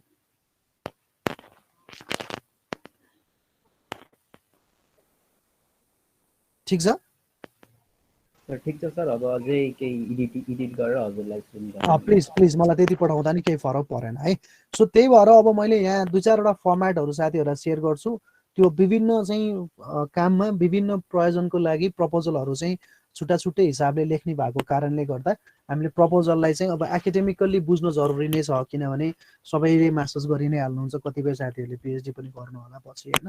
त्यही भएर प्रपोजललाई चाहिँ हामीले सर्ट एन्ड चाहिँ स्विट ब्रिफ अनि मोर सेल्स भ्यालु भएको, मोर चाहिँ कन्टेन्ट वाइज मोर चाहिँ त्यसलाई रिजनेबल बनाउन जरुरी हुन्छ भन्ने कुरा मैले सेयर गरेँ। अब एकाडेमिक प्रपोजलको त मैले अघि नै त्यहाँ सेयर गरे अनुसारकै फर्मेटमा साथीहरूलाई पठाइदिन्छु, त्यो अनुसारले गर्नुहुन्छ भन्ने मलाई लाग्छ। अब यस्तै गरी कुनै अर्को एउटा फर्मेट म देखाउन सक्छु, जस्तै टर्म्स अफ रेफरेन्स भनेको कुरा के हो त होइन। टर्म्स अफ रेफरेन्सले चाहिँ के कुरालाई गाइड गर्छ त, प्रपोजल लेख्ने मान्छेलाई चाहिँ टर्म्स अफ रेफरेन्सले कसरी गाइड गर्छ भन्ने कुराको लागि चाहिँ मैले एउटा टर्म्स अफ रेफरेन्स यहाँ खोज्दैछु। त्यो टर्म्स अफ रेफरेन्स भेट्यो भने त्यो टर्म्स अफ रेफरेन्सको आधारमा चाहिँ हामीले हेर्न सक्छौँ है। जस्तै उसले अघि नै हामीले भन्यौँ नि टर्म्स अफ रेफरेन्स दिन्छ र टर्म्स अफ रेफरेन्सको आधारमा चाहिँ त्यसकै बेसिसमा बसेर प्रोजेक्ट प्रपोजलहरू तयार गर्ने हो भन्ने कुराको लागि चाहिँ एउटा सिम्पल एउटा ट्युआर देखाउँछु म। त्यो ट्युआर अनुसारले हेर्ने पनि सकिन्छ है। जुन जुन डकुमेन्टले चाहिँ प्रपोजल लेख्ने मान्छेहरूलाई गाइड गर्छ होइन, कसको के कुराहरू चाहिँ लिनुपर्ने रहेछ भन्ने कुरालाई चाहिँ त्यसले गाइड गरोस् भन्ने हिसाबले चाहिँ टर्म्स अफ रेफरेन्स पनि बनाएको हुन्छ होइन। त्यो टर्म्स अफ रेफरेन्स चाहिँ धेरै खाले कुराहरूको लागि बनाएको हुन्छ है। चाहे त्यो कुनै योजना तयार गर्नु पर्यो अथवा कुनै चाहिँ सर्वे डिजाइन गर्नु पर्यो होइन, जेको लागि पनि त्यसको लागि चाहिँ तयार गरेको हुनसक्छ है। जस्तै एउटा दुईवटा इक्जाम्पलको रूपमा मैले टर्म्स अफ रेफरेन्समा अब भर्खर सडककै कुरा गरेका कारणले जस्तै म्युनिसिपल ट्रान्सपोर्ट मास्टर प्लान बनाउनु पर्यो भने म्युनिसिपल ट्रान्सपोर्ट मास्टर प्लानको लागि चाहिँ कस्तो टर्म्स अफ रेफरेन्स तयार गर्ने रहेछ भन्ने कुराको लागि चाहिँ एउटा म सेयर गर्न चाहन्छु। त्यसै गरी एउटा अस्पताल डिजाइन गर्नु पर्यो भने के टर्म्स अफ रेफरेन्समा के लेखा हुँदो रहेछ भन्ने कुराहरू, त्यस्ता कुराहरू एउटा दुईवटा सेयर गर्छु है त साथीहरू। जस्तै यो चाहिँ म्युनिसिपल ट्रान्सपोर्ट मास्टर प्लान तयार गर्ने रे भनेको कुनै पनि पालिकाको चाहिँ नगर यातायातको योजना तयार गर्ने हो भने त्यसको लागि चाहिँ टर्म्स अफ रेफरेन्स हो। यो अलि अगाडिको है, यो लोकल सेल्फ गभर्नेन्स एक्ट भन्ने चेन्ज भइसक्यो। अब भन्दा अहिले लोकल लेभल एक्ट भन्ने आएको छ, त्यति मात्र चेन्ज हो, अरू केही होइन। जस्तै त्यो भनेको प्रिपेरेसन गाइडलाइन होइन। अब त्यो जुन जसले चाहिँ म्युनिसिपल ट्रान्सपोर्ट मास्टर प्लान बनाउनको लागि चाहिँ प्रपोजल पेस गर्दैछ उसले चाहिँ त्यो प्रपोजल लेख्नलाई हामीले खालि ल म्युनिसिपल ट्रान्सपोर्ट मास्टर प्लान बनाउने हो प्रपोजल लेख भन्नेको नाममा मात्रै लेखेर हुँदैन है, त्यसरी सूचना निकालेर हुँदैन। उसलाई गाइडिङ डकुमेन्ट दिनुपर्छ। प्रपोजल लेख्ने मान्छेलाई गाइडेन्सको लागि डकुमेन्ट दिनुपर्छ। त्यो गाइडेन्सले के अर्थ राख्छ त भने उसले त्यसमा के मागेको रहेछ, कस्तो मान्छे मैले राख्नुपर्ने रहेछ, कस्तो मेरो एक्सपिरियन्स हुनुपर्ने रहेछ भन्ने कुराहरूको बारेमा चाहिँ उसले जानकारी पाउनको लागि उसलाई चाहिँ ट्युआर दिनुपर्छ कि त्यो ट्युआरले चाहिँ उसलाई गाइड गर्छ। उसको चाहिँ स्कोप थाहा हुन्छ, लिमिटेसन्स थाहा हुन्छ, के काम गर्नुपर्ने रहेछ, कुन मेथोडोलोजीमा काम गर्नुपर्ने रहेछ, कस्ता कस्ता मान्छे चाहिने रहेछन्, कति समयमा सकाउनु पर्ने रहेछ भन्ने कुराको गाइडको लागि चाहिँ हामीले ट्युआर दिनुपर्ने जरुरी हो है। त्यही भएर ट्युआरमा चाहिँ कस्तो हुन्छ त भन्दा इन्ट्रोडक्सन हुने हो, इन्ट्रोडक्सन, त्यसपछि अब्जेक्टिभ भनेको त्यही नै क्लियर छँदैछ। के अब्जेक्टिभ हो त भन्दाखेरि मास्टर प्लान तयार गर्ने हो भनेपछि अनि स्पेसिफिक अब्जेक्टिभहरू धेरै हुने भयो त्यसैभित्रमा पनि। त्यसै गरी स्कोप अफ सर्भिसेस के हो त, स्कोप अफ सर्भिसेस है, स्कोप अफ सर्भिसेसमा यहाँ के काम गर्नुपर्छ त त्यसको डिटेल कुराहरू लेखा हुन्छ। कसरी डेटा कलेक्सन गर्ने हो, कसरी चाहिँ म्युनिसिपल डेभलपमेन्ट पोटेन्सियल म्याप बनाउने हो, कसरी चाहिँ इन्भेन्ट्रीको म्यापहरू तयार गर्ने हो, त्यस्ता कुराहरू पनि लेखा हुन्छन् है। कसरी काम गर्नुपर्ने रहेछ, रोड क्लासिफिकेसन कसरी गर्ने हो लगायतका कुराहरू। त्यसै गरी त्यसलाई जे छ अब को मान्छे चाहिन्छ तिमीसँग काम गर्नको लागि, टिम लिडर कस्तो हुनुपर्छ, कति समय लाग्छ, सोसियल इन्जिनियर कस्तो हुनुपर्छ, जिआइएस एक्सपर्ट कस्तो हुनुपर्छ, त्यसरी सब इन्जिनियरहरू कस्तो हुनुपर्छ होइन। अनि त्यो जस्तो हुनुपर्छ भने चाहिँ त्यसको चाहिँ टिम लिडरको चाहिँ क्वालिफिकेसन कस्तो हो, कति समय काम गरे हुनुपर्ने हो, इन्जिनियरको कति समय काम गरे हुनुपर्ने हो, अनि तिमीले रिपोर्ट चाहिँ कसरी बुझाउनुपर्छ, इन्सेप्सन कतिवटा बुझाउनुपर्छ, फिल्ड रिपोर्ट कतिवटा बुझाउनुपर्छ, ड्राफ्ट रिपोर्ट कतिवटा बुझाउनुपर्छ भन्ने कुरा भयो। त्यसरी फाइनल रिपोर्टका कुराहरू कसरी बुझाउनुपर्छ भन्ने कुराहरू भयो, त्यो सबै त्यसमा आयो है। कुन कति कपी बुझाउनुपर्छ भन्ने कुराहरू आयो। रिपोर्टिङको आउटलाइन कसरी तयार गर्ने भन्ने कुराहरू पनि राखेको हुन्छ उसले। त्यसै गरी चाहिँ वर्कसपहरू कतिवटा तयार गर्नुपर्छ, प्रपोजल सबमिसन कसरी गर्ने हो। अघि मैले ठ्याक्कै भनेअनुसार हेर्नुहोस् त, टेक्निकल र फाइनेन्सियल प्रपोजल दुईवटा छुट्टै राख्नुपर्छ। कसैले छुट्टै माग्छ, कसैले सँगै माग्छ होइन। टेक्निकल एन्ड फाइनेन्सियल अघिदेखि भनेर आएको कारण त्यही हो, टेक्निकल एन्ड फाइनेन्सियल है। सो प्रपोजल अफ सबमिसन भयो। अनि तिमीले चाहिँ त्यो प्राप्त दिइसकेपछि तिमीलाई कसरी चाहिँ पेमेन्टहरू गर्ने, पैसा कसरी दिने, तिमीलाई पेमेन्टको सेड्युलका कुराहरू, यसरी चाहिँ तिमीलाई पेमेन्ट दिन्छु भन्ने कुराहरू भयो भने यस्ता चाहिँ जति पनि फर्मेट्सहरू के फर्मेट्सहरू तयार गर्नुपर्ने ती लगायतका कुराहरूको हकमा चाहिँ तिमीले यसरी चाहिँ तयार गर्नुपर्छ भनेर उसलाई गाइड दिने हो। त्यो गाइडेन्सको आधारमा उसले प्रपोजल चाहिँ पेस गर्छ है। र प्रपोजल पेस गरेपछि त्यो प्रपोजलको हामीले के गर्छौँ त भन्दा प्रपोजललाई चाहिँ हामीले के गर्छौँ, त्यसको इभ्यालुएसन गर्छौँ र बेस्ट टेक्निकल अनि सस्तो फाइनेन्सियललाई चाहिँ हामीले अवार्ड गर्ने कुराहरू हुन्छ।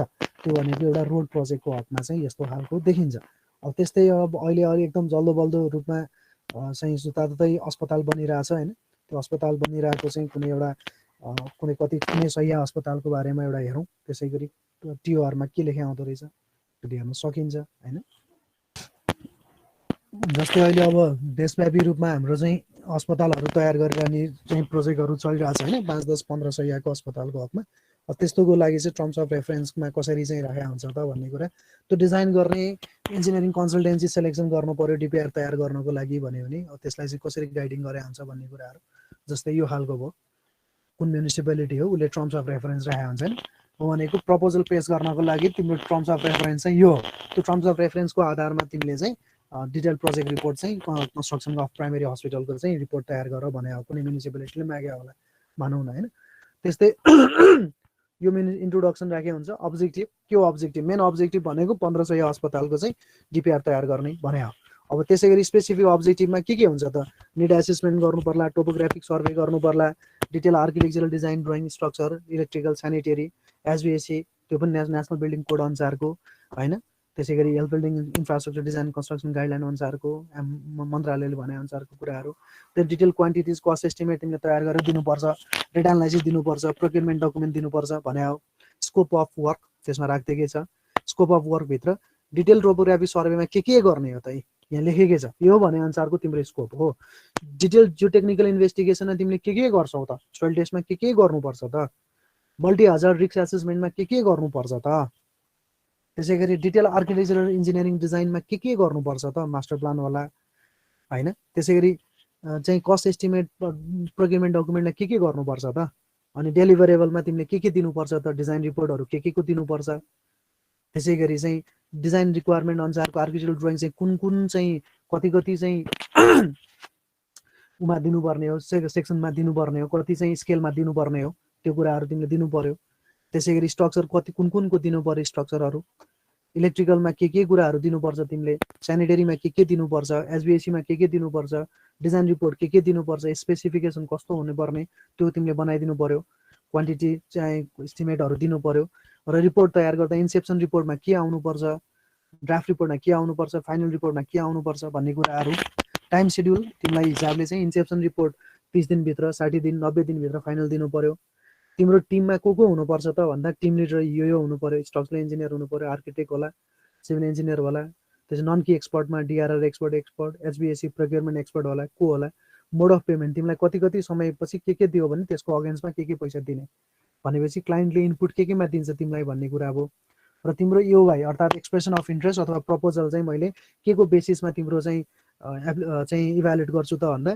तिम्रो चाहिँ के छ त एक्सपिरियन्स कति छ क्वालिफिकेसन अफ की एक्सपर्ट कति छ तिम्रो टिआरको आधारमा तिम्रो चाहिँ एक्सपिरियन्स के छ पहिला काम गरेको स्पेसिफिक एक्सपिरियन्स के छ तिमीसँग फाइनेन्शियल क्यापासिटी के छ हो यस्ता कुराहरू भनेका त्यसरी इन्फ्रास्ट्रक्चरहरू के छ तिमीसँग कति चाहिँ प्रपोज असाइनमेन्ट पहिला के गरेका छौ यो कुराहरू भनेको टेक्निकल पार्टहरू त्यसलाई चाहिँ मैले 70 मार्क्स राख्छु र तिम्रो वेटेज चाहिँ 30 मार्क्स चाहिँ फाइनेन्शियल राख्छु भनेर यसरी चाहिँ टिआर पनि राख्न सकिन्छ त्यही भएर छुट्टै टेक्निकल र फाइनेन्शियल छुट्टै पनि माग्न सकिन्छ भनेपछि के बुझ्नु जरुरी भयो त भन्दाखेरि जेसुकै हामीले प्रपोजल लेख्ने भए तापनि क्लियरली है बुझ्नुपर्ने कुरा चाहिँ जे प्रपोजल लेख्ने भए तापनि त्यो प्रपोजल लेख्नको लागि गाइडिङ डकुमेन्ट चाहिँ दिनु जरुरी हुन्छ त्यो गाइडिङ डकुमेन्टकै बेसमा बसेर हामीले चाहिँ प्रपोजल लेख्ने हो त्यो गाइडिङ डकुमेन्ट हामीले एकाडेमिक हिसाबले हेर्दाखेरि फर्मेट हुन सक्ने भयो भने फन्डिङ प्रपोजलको हकमा बिडिङ गर्ने प्रपोजलको हकमा चाहिँ टर्म्स अफ रेफरेन्स हुन सक्ने भयो रिक्वेस्ट फर प्रपोजल हुन सक्ने भयो अथवा केही न केही चाहिँ फर्मेट चाहिँ हुन्छ सो विदाउट फर्मेट चाहिँ हामीले चाहिँ के गर्दैनौँ त भन्दाखेरि त्यसलाई चाहिँ हामीले प्रपोजल लेख्न सक्दैनौँ है उसलाई गाइडिङ नगरिकन प्रपोजल लेख्न सक्दैन ल प्रपोजल लेखेर ल्याउ त भन्यो भने त्यो स्कोप पनि थाहा हुँदैन लिमिटेसन्स पनि थाहा हुँदैन अनि अन्धाधुन्दा लेखिन्छ अनि लेखेको कुरा पढ्नेले बुझ्दैन पढ्ने मान्छेले जे लेख्नु पर्ने त्यो कुरा लेखेन भनेर उल्टो चाहिँ भन्ने त्यस्ता कुराहरू हुन्छन् त्यो भएर सिम्पल रूपमा हेर्दाखेरि प्रपोजललाई चाहिँ हामीले एउटा सर्टेन फर्मेटमा चाहिँ ढाल्नुपर्छ र त्यो फर्मेटको आधारमा चाहिँ प्रपोजल पेश गर्ने हो र त्यही फर्मेटले नै के गाइड गर्छ त भन्दा प्रपोजल कसरी चाहिँ इभ्यालुएसन हुन्छ भन्ने कुराको पनि गाइडिङ चाहिँ त्यो फर्मेटले नै गर्ने भएको कारणले हामीले we have to be very much clear on the terms of reference and the format that has been given to prepare the project proposal हो र प्रोजेक्ट प्रपोजल भनेको फन्डिङ गर्नको लागि अथवा एकाडेमिक हिसाबले या कुनै काम गर्नको लागि चाहिँ what are you intending to do होइन what you are intended to do or what the organization is expecting to do from you भन्ने कुरा चाहिँ प्रपोजलबाट चाहिँ देखिनु पर्यो भन्ने कुरा हो